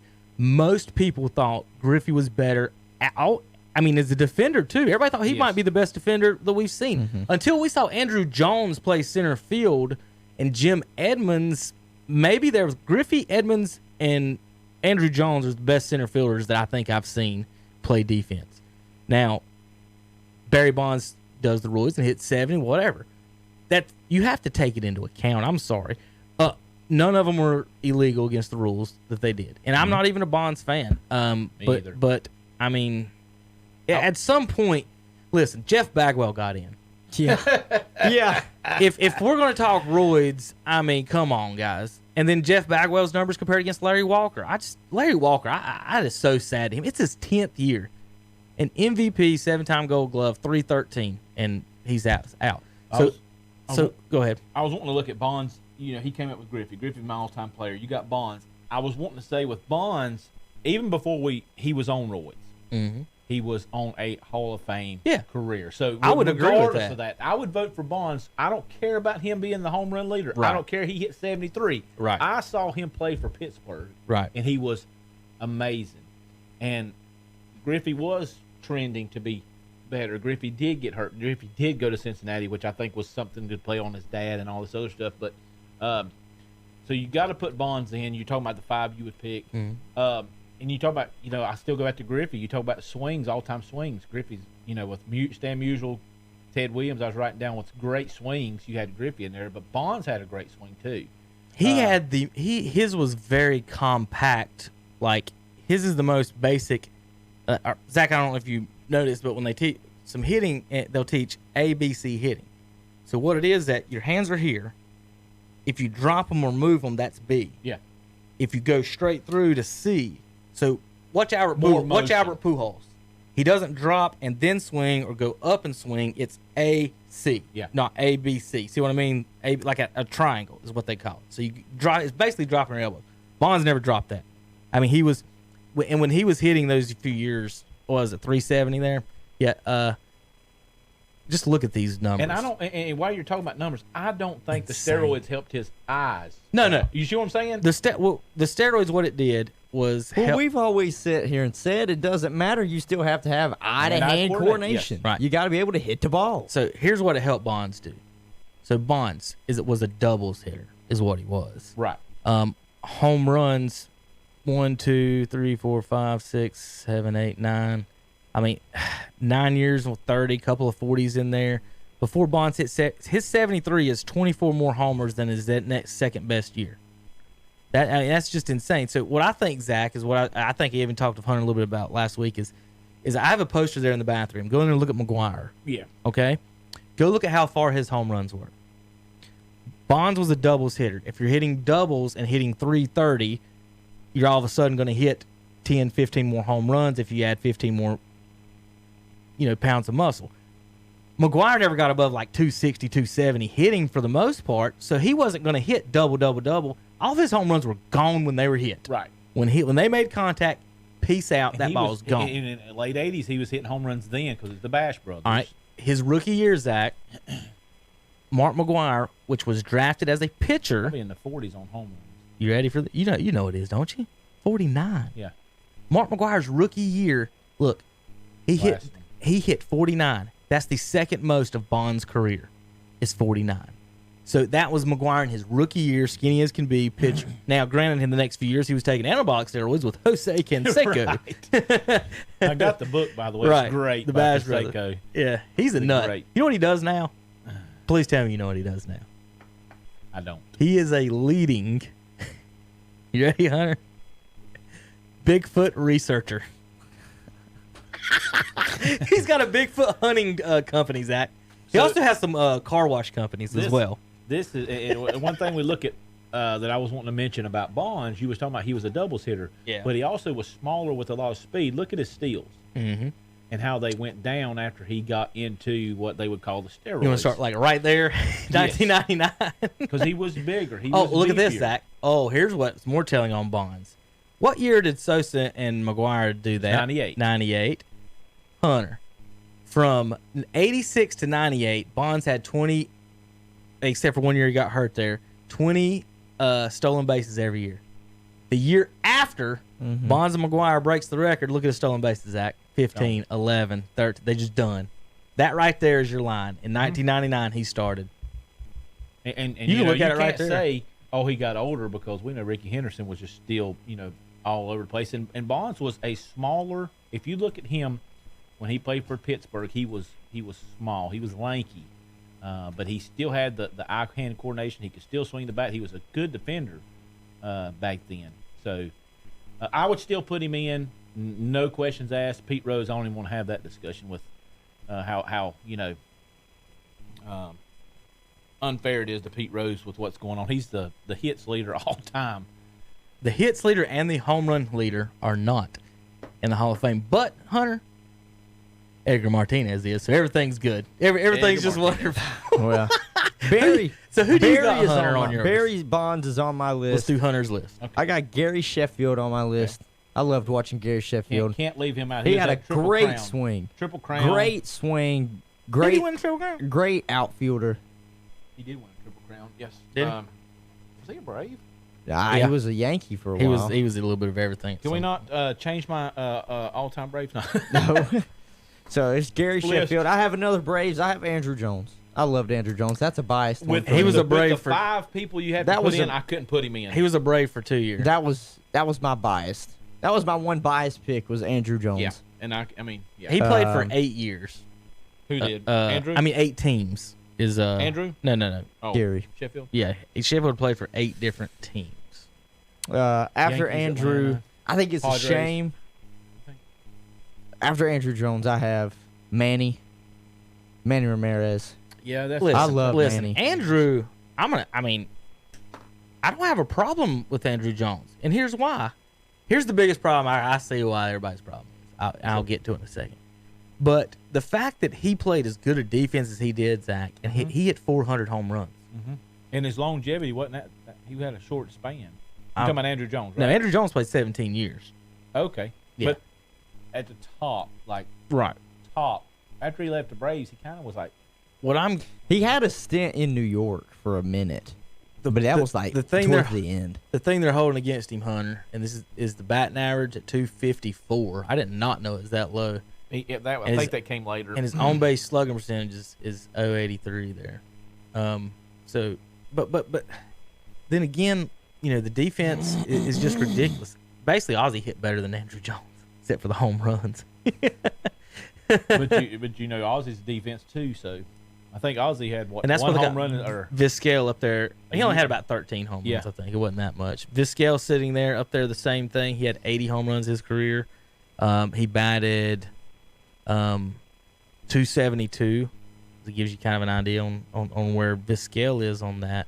But I mean, look at Larry Walker sitting here, 313. I know. That's not MVP. That's not stadium. It's not stadium. 313. No. I mean, who else did you have? I got Manny. After Andrew, I got Manny. I can't argue with Manny. I didn't put him in mine. I got Manny, and then the last one I have is the only first ballot one I have on there, and it's hard for me not to say Derek Jeter would not be first ballot. So who, I have to give him. I have to give him on that. For me, it's Bonds, there's Hunters. Bonds, Sheffield, Jones, Ramirez, and Jeter. And honestly, if you're saying, because if you're telling me somebody's definitely off of this, probably going to get a first ballot out of everybody that's listed there, it would be Jeter. There's no way he's not, because you might as well just list him because he's not. These are New York number one's New York voters. That's what I was fixing to say. Mariano got 100%. That's all you need to know. Jeter might get close. The only other one on there that I was thinking would have got on there just because he was a Yankee was Pettit. Look, okay, let's go. I'm going to go this way because there's so much to argue about him. I'm going to go most deserving regardless of any steroids or anything whatsoever. The best players that I know of on this list. And the 5 best to me.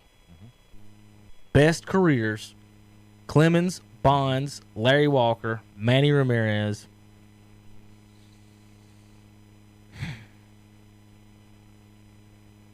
Maybe Sosa.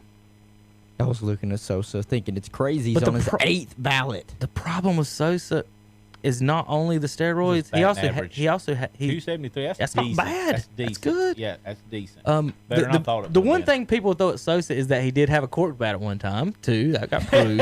I remember that. like everything about him is just is not like he was really skinny like Barry Bonds too when he was coming up. So like you could almost say, but I think I had a prime Sammy Sosa steroid. I have a prime Sammy Sosa steroid card. You could tell the difference. I would say my fifth. If I was only had to put 5, and I was arguing, I would be between Schilling, Sosa. I would be the one guy that didn't vote for Jeter to keep him from 100, so I'm going to keep him off my list. I'm going to be that guy. So I would be choosing between my final spot, Schilling, Sosa, and maybe. Well, look, how many I like do they Andrew take Jones every year? Only 5? 5. Is that their number, or is there a certain percentage it doesn't matter? I think it's you only gotta- the matter. I think you gotta hit I think you have to hit the 75%. percentage. Yeah, I don't think there's a set number, Hunter, at all. I think it's just you got to hit the percentage on I it. got you. Got you. That all right. So back again, if I had to choose That's the your 4 5. best careers, pretty much the top 4 on the list, who's getting and Manny would be probably my 5 if I had to vote. Schilling, Clemens, Bonds, Walker, and Ramirez. Schilling, I could argue pitching. I could argue with maybe Sheffield, maybe Sosa, maybe Andrew Jones. Okay, but the other 4, Clemens, Bonds, Larry Walker, Manny Ramirez, I think they all deserve to be. So you said Clemens, Bonds, Larry Walker, and Manny, and then my 5 is a toss up between. This is a toss. A bunch of people. So. Yeah, I've got Schilling, and I like Schilling because of his postseason. Mm-hmm. Still remember the blood on the sock, whether it was real or not. I don't know. Well, people hold Hoffman against him postseason, but then when you break down the numbers, Trevor Hoffman. Yeah. So Mario got 100. Hoffman got like 84%.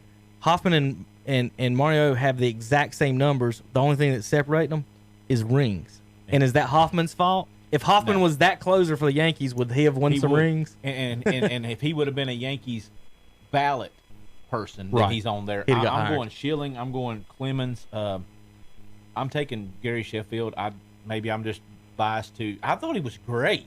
I'm talking about like elite. Well, I thought great. Gary Sheffield was great. I mean, he had the speed. He played, the outfield very well. 500 I want to say homers. he was a switch hitter. I might No, be he wrong, wasn't. but he was not. I thought he was. I knew he was a lefty, but he batted .292 with 500 homers.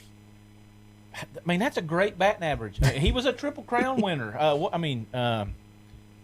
Not to get off. You put Jeter in, and there's no way I'm not putting Bonds in. And Clemens, I just can't. I don't get that. I mean, he was a strikeout machine. He was throwing upper 90s. Gas. There was a time people were talking to him as the greatest pitcher ever too in the conversation, top 10 at some point. And I believe a lot. Most of your left-handers are the ones that are really. He was a right-hander. Was Clemens a right-hander? Yeah.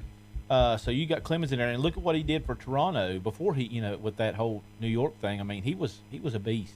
You can't leave him off. And then you got, I don't have a problem with what you did with Jeter to put Larry Walker in. I mean, who's going to ever argue with 313? I still can't get off 313. Batting average, home runs. What was it? 500? Yeah. No. Larry Walker ended up with 383 home runs with 7 Gold Gloves and an MVP. I mean, and Manny, God, I mean, who don't like Manny Ramirez? He had the swag. He did he not? He had the swag. And to win a championship, for them, when he was him and Ortiz, I wouldn't have a problem with any of those guys. Right. If you're only picking 5, Schilling, Clemens, Sheffield, Jeter, Boston win it Bonds. that year with where it was Ramirez, Ortiz, and they had Johnny Damon in the outfield? Was that the year that they won it? Damon left and went to the New York Yankees. Yeah, and that was like the betrayal of betrayals. Yeah. Oh God. Oh God. All right. It was almost as worse as the Bambino. Here's my questions, and my dad was talking with James Mason the other day about this, Zach. So The guru. you got one game Yeah. for all the marbles. What starting pitcher do you want on the mound? All time. One game, all time. You can go righty lefty. You can go righty lefty if you want. I could go righty lefty if I wanted to, but I'd still lean towards my lefty on it. I'm going lefty. I'm taking Randy Johnson.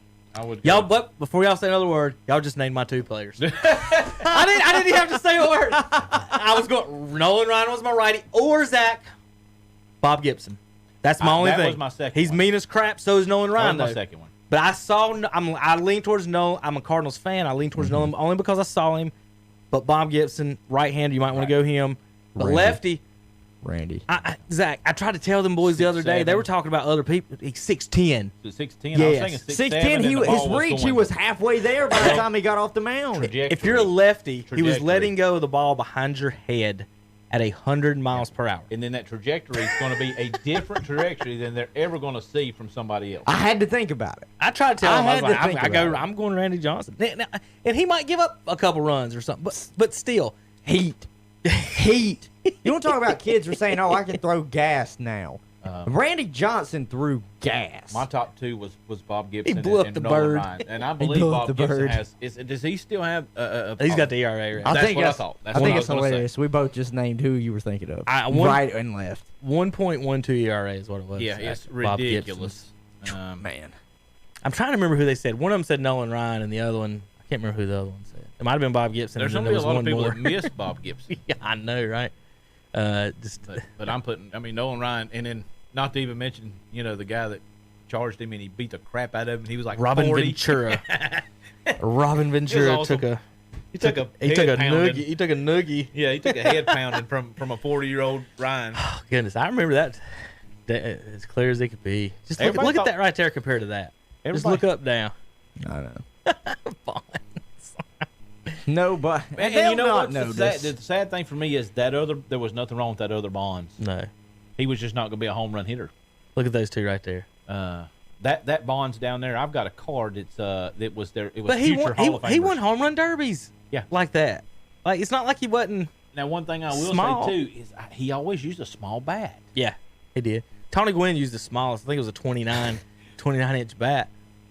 That's probably, best contact hitter. Honestly, I mean, and he choked up too. Look, he's using a small bat and choking up. Like Bonds choked up. He did. You can see it even in his watch all his videos. Years. Yeah, he was choking up.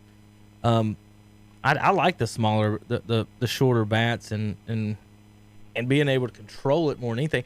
Listen, McGuire's the best home run hitter I've ever seen. Griffey had the best swing. Mm-hmm. But Bonds, the 1 year he hits, those 2 years where he was 73 and 46, he was the best hitter I've ever seen in a season to where he hit everything that was thrown over the plate.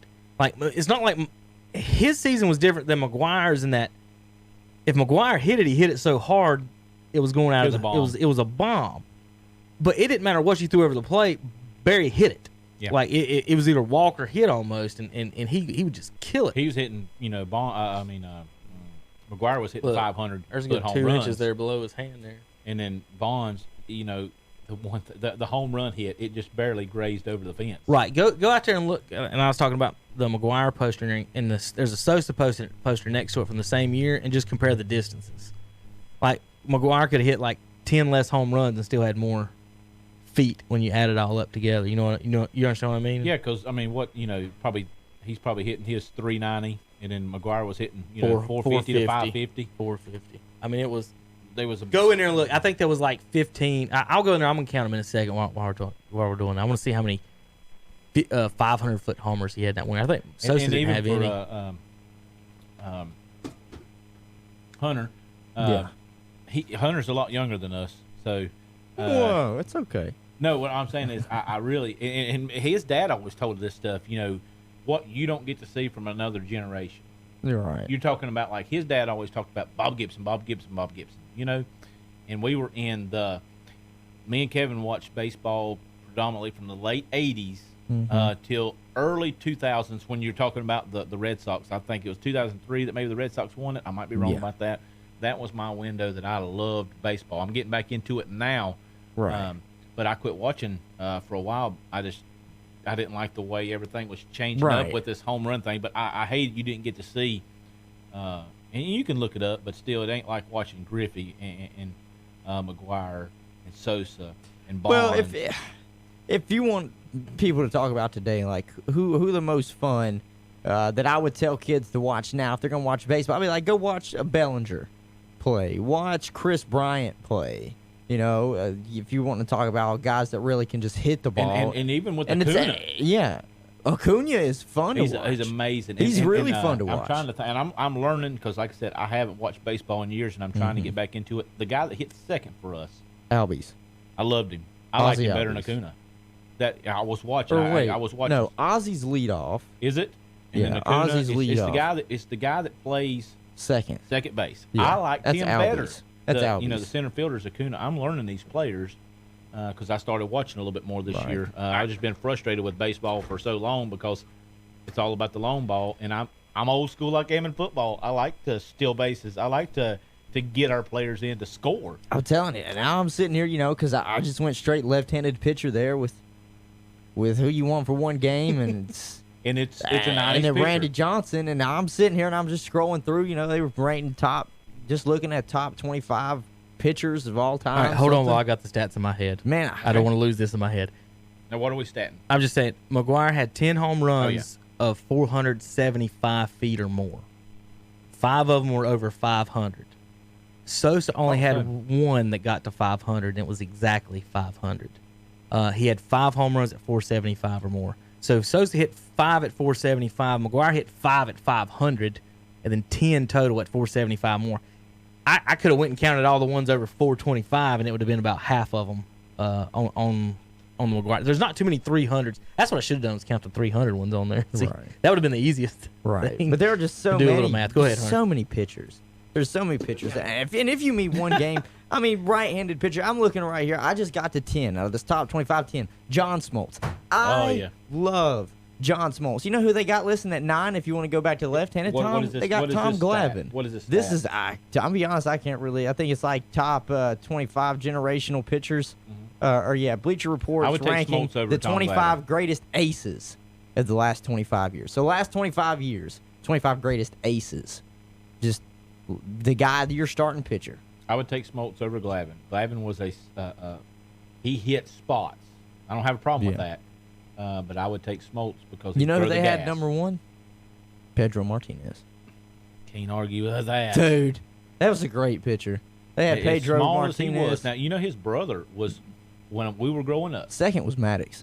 When we were growing up, and I was a Braves fan. Go figure this. My favorite pitcher was Ramon Martinez for the Dodgers.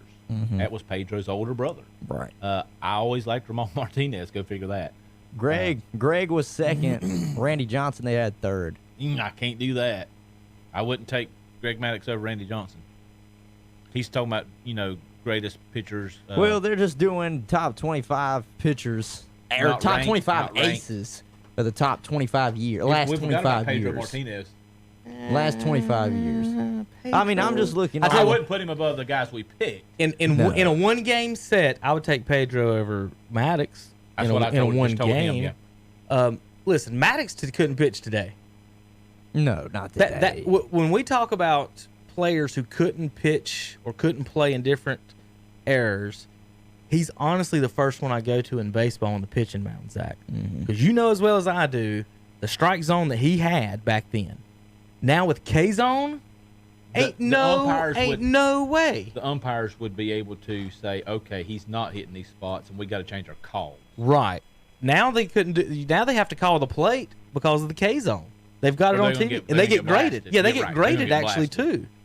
So Maddox lived on the outside corners, and he didn't throw past 90, 91. So think about that today. Glavine would have a better time too. Glavine would have a better time because he's lefty. But Maddox, I don't think would.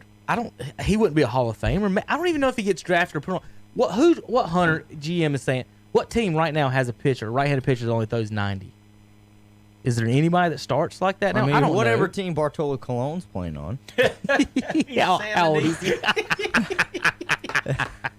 But Maddox could hit put the ball on a string and hit his spot. Wonderful, absolutely perfect. I'm just saying. In today's era, you know how I say Muggsy Bogues wouldn't get drafted today, right? And Spud Webb wouldn't get drafted. Who was today. the pitcher a few years ago that jumped around? He was with Matt. What was it? Harvey? Matt Harvey. Yeah. One of them had surgery and he couldn't throw like over 95. The Mets. Yeah. And he went from the Mets, then he bounced to Toronto. He was more of a specialist. I mean, he was a starting pitcher, but he wasn't going to get you with gas. He was going to get you with movement and placement. He wasn't going to get you with gas. Those are the pitches called strike for Greg Maddux. You can look up. They got it's called Maddux called strike zone rate outside of the zone. Like if he threw it inside, it was a strike. Look at that. Yeah. Anything inside the plate. Now you could today, Hunter. If he was doing that today, getting those pitches, these batters would just lose their And then mind. they got one notable exclusion due to innings limit, and I'm like, well, whatever. God. Then it's Madison Bumgarner. I'm like, dude, I'll take Mad Bum on any day. Okay, Mad Bum is on my list of pitchers I would like to have on the mound if someone charges. Him and Nolan Reiner might be 1-2 on that. So, Max Scherzer's on this list too of exclusions due to innings limit. I'm like, well, first off, what's your innings limit? Why can't you just go for the last 25 years? If he's great, he's great. Who was the knuckleball pitcher back in the day that was always just give everybody a fit? For the Red Sox or the old days? Red Sox is Wakefield. Is that what you're thinking about? Wakefield. Or are you talking about Phil Necro? Wakefield. Oh my gosh. I didn't know who you was going. I was thinking. I just know that it was he couldn't throw it 50 miles an hour. Maddox, He couldn't touch it. 6 foot 170. Like throwing 90. Like there's nobody gonna draft him. I didn't think he was that small. Yes. He wasn't a big. All he did was throw it out. Zach, I showed you a strike zone. All he did was throw it out here, and Eric Gregg called it a strike. Yeah. Well, look at my griff. That's remember the Levon Hernandez game? I love. He was griff. doing because see what was funny about this game was that they were giving Maddox those outside pitches, so they had to give the Marlins pitchers theirs. So Levon just started throwing it in the dugout, and Eric Gregg just kept on calling it.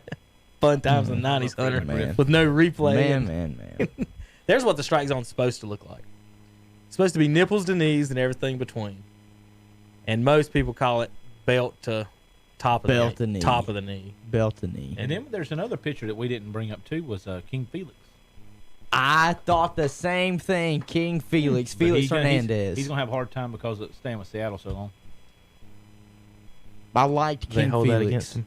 Folks watching online, I want to thank you guys for watching online on Facebook today. We do post these on YouTube for replays. You can rewatch them on Facebook as well. If you're watching online, you're wondering how in the world we're dressed today. I'm sure we look like some type of comedy crew here. Hunter's got his business suit on. Zach's in his Michael Jordan reversible Team US. I guess, is that the reversible? It's not. It actually got the wins on the inside. So there's not reversible jersey? It's not reversible. It's actually got the wins on the back on the inside and how much they won by. Okay. I've got one kind of like that, but it is reversible to where one side is it's a Jordan, but it's got the different colors on it. Like the one side's gold, one side's blue, red, white, and blue. So Zach's got the Jordan Team USA jersey and the Cherry Lineman hat on. I've been, usually working here in the office, I don't have to worry about fixing my hair during the day. I just kind of let it go, whatever. And I keep forgetting I'm on video, so I look like I've got a bowl cut when I don't fix my hair. So I have thrown my John Olerud helmet on. That's a great name drop. From 1993, Zach. And there's even funnier story about this. So it was in Alex Blackwater's class, right? You remember Alex. And so what he would do, Hunter, is to interact with the kids for PE, we played all the championships. So we played the Super Bowl. So we played flag football for the Super Bowl. And we played the World Series. So World Series, we played indoor wiffle ball. Yes. Was our World Series competition. If it got sunny, we went outside for 2 games. We had a 2-game road trip or whatever it was. But we got to pick our team. Everybody's picking the teams, whatever. And so I'm a Cardinals fan, right? Everybody in the room is a Braves fan. So everybody wants to be on the Braves. Well, I'm the one volunteer to be on the Blue Jays. He stuck me on the Braves. So in protest, I just won this hat at the fair the year before. And so in protest, I wore this hat on the Braves team in 5th grade to spite my teacher and told him I was John Olerud for the Braves. I did sit there and played the wiffle ball with my Blue Jays hat on, but that's what this one is. The rest of them are just, got them here and there. Some of them are different reasons. Most of them were won in the pitching, the pitch machines where you don't have to throw at a certain speed. You just got to guess. What you can throw it. So it's not that hard to guess once you throw your first one because if you get 2 more. So I would throw one and either throw it a little bit softer or a little bit harder. Just guess 1 more or 2 more. And I hit a lot of them. I'm sure I've wasted a lot more money on some of the helmets. The Tampa Rays helmet was actually from coaching Coach Pitch, and we were the Rays. I went and bought one of those helmets. So that's where that one came from. But the rest of them different places. We got the Marlins when they first came out in the Rockies. I know where those came from, and the Arizona Diamondbacks. I went after them specifically. I think Tom brought me my Chief Wahoo. In here. Don't know how I ended up with the Yankees or Texas Rangers helmet, but I do got plenty of Cardinals hats. My my wardrobe of choice today was this, but I had originally had on when I was walking out the door Dale Earnhardt Jr. Jacket, the one that's logoed up. Oh goodness. But I didn't want to wear a jacket and sit here and be hot. So well, Hunter's wearing a jacket, so he didn't care. Hunter had a final today, Zach. Uh-oh. And what he had was a mock interview, and he showed up Really? late to it. Isn't that the only way to fail a mock interview final? Hey, I will say this in your defense: everybody that is your age group is always late. Like everybody, everything. I mean, it doesn't matter, and I'm not throwing off on Look, it. It Hey, seems like, at what least is going look, on? it was only by like 3 minutes, and I had the courtesy to call ahead and tell them, look, I missed my exit due to stupid traffic. Right. I will be Not there stupid, in Hunter. a few minutes.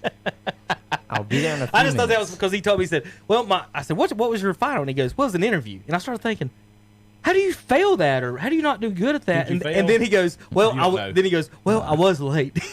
Now I will say this. Now I've got a guy that That's works awesome. for me that's he just turned 70. Yeah. And he is 30 minutes late, early every day that he works. Every day. he's Early, 30 not late. Yeah, well, early every day. Every day I've ever seen him there is, and if he don't show up, if I don't see him 20 minutes before his thing, I'm like, what's wrong with Steve? So and the same thing is for the other generation. It is 10 minutes late. Yeah. Never fails. Never fail. Zach, of course, is a manager up at Harris Teeter. You get to see some famous people every now and then. do. Yours, Harris Teeter, don't you? I see Paul Silas. I said that. I see Kyle Busch. Mm-hmm. Kyle Busch is in the store. That's probably the only. You've met. Let's think about this. This is just kind of what you wouldn't think about it. Being a meat manager, working in Shelby, you also met the Flair. David Flair was in there all the time. We could talk. We got along great. Yeah. He's a husky guy. Yeah.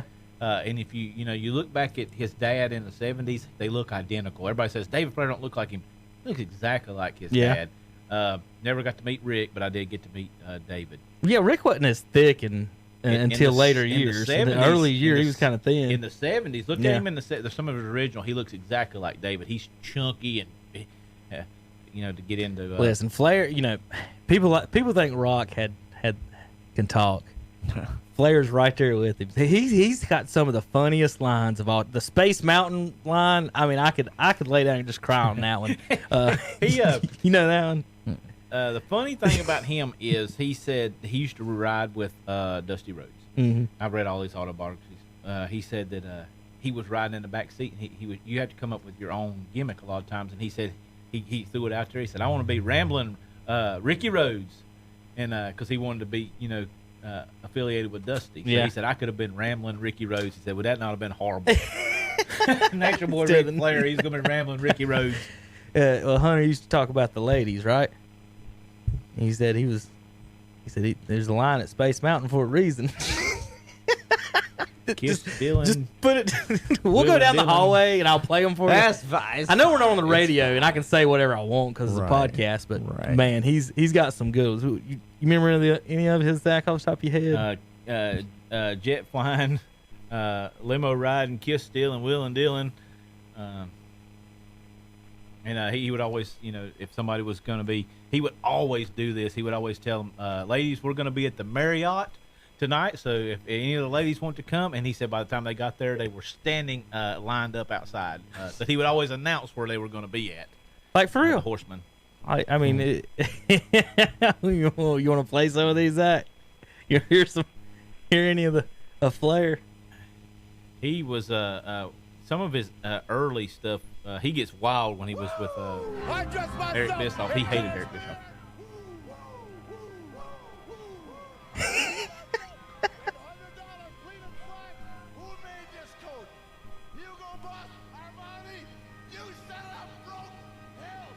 That was when he was going off on Eric Bischoff. That was real.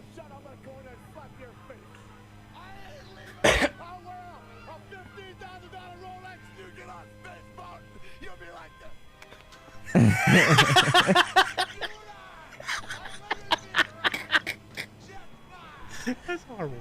That's great.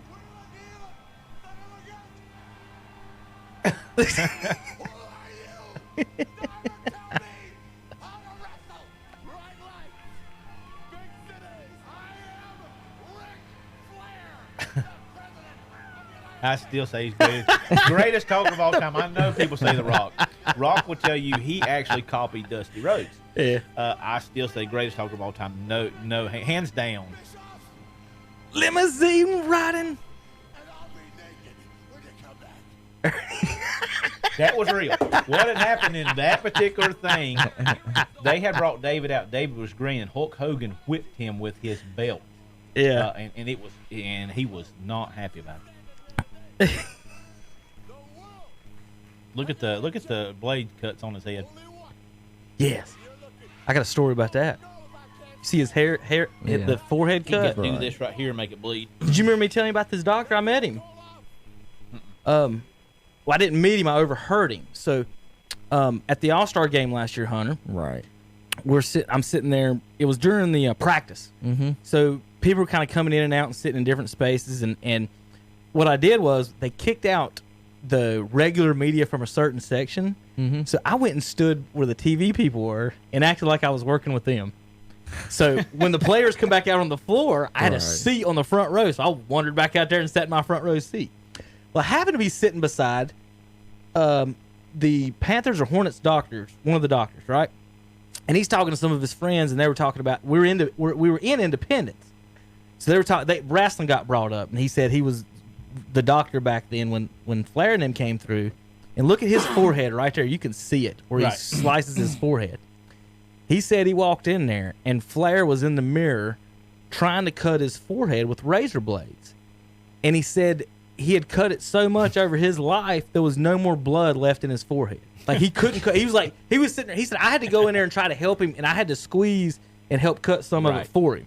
That was the doctor. I overheard this, and I was like, God, I wish Zach was sitting here right now. I believe talking about it. But the doctor said Flair had cut his forehead so much there was nothing. It was nothing but scar tissue up there.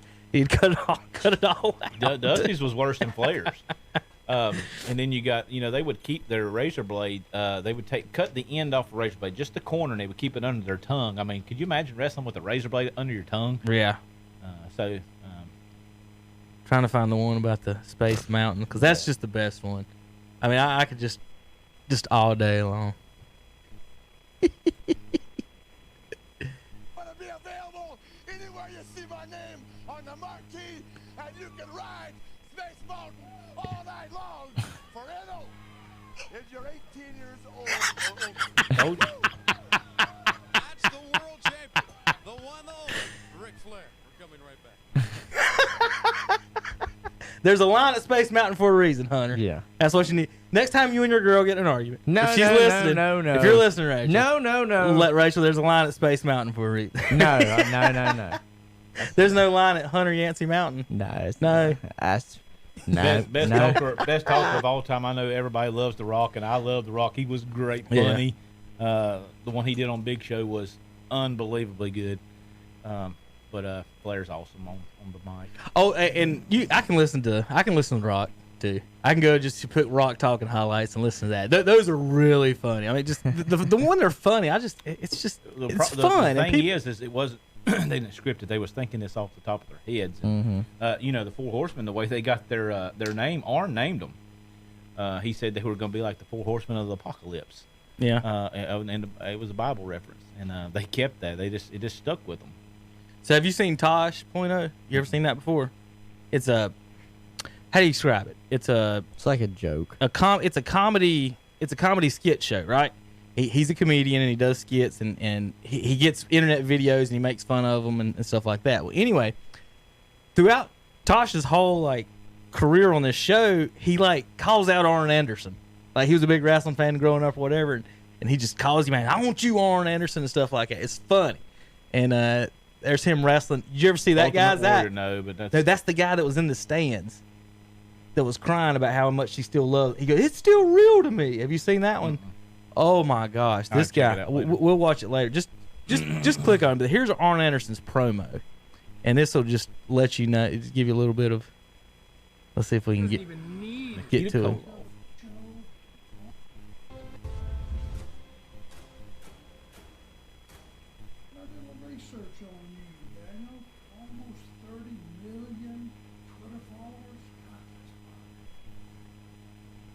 Got your television show that's really kicking ass.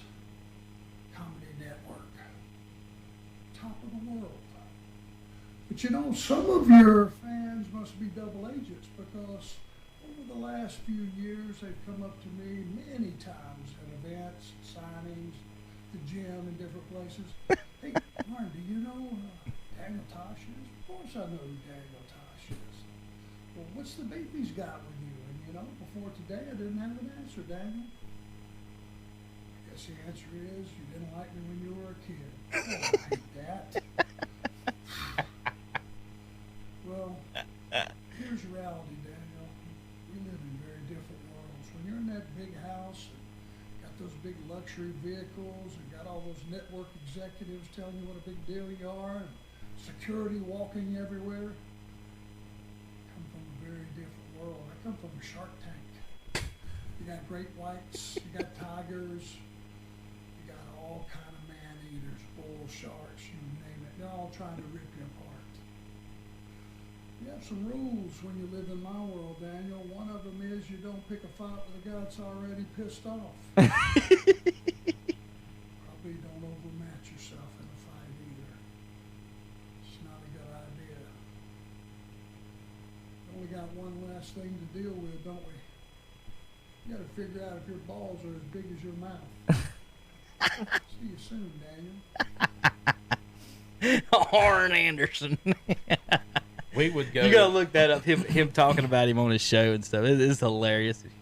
We would go. We had privilege because Calvin done a lot of the stuff. We get tickets for everything. We'd go to Starcade around here in Charlotte, and Rock and Roll Express would come down, and we would just, you know, your mom could tell this. We would beeline. Juwan mentioned him last week because I gave him a chance to name the. I showed him our Rushmore. Yeah. And he brought up the Rock and Roll Express on as one of his favorite tag teams, and I was like, Zach would lose his mind right now. All-time favorite tag team. Legion of Doom was mine. The Road Warriors. They're second with me. The only reason I like Rock and Roll more is because I connected with them more as a kid. Yeah. The Road Warriors just come in and just destroy everybody, and I would put third for me would be the Steiner Brothers, and then Doom. I love Doom. Ron Simmons and Butch Reed. I just didn't like Rick Steiner too much. I didn't think he was that good. All right, Hunter, is there anything we missed today? We've been going for a while. You've had a long day. I've had a long day. No, not really. I think we've touched on everything we've done.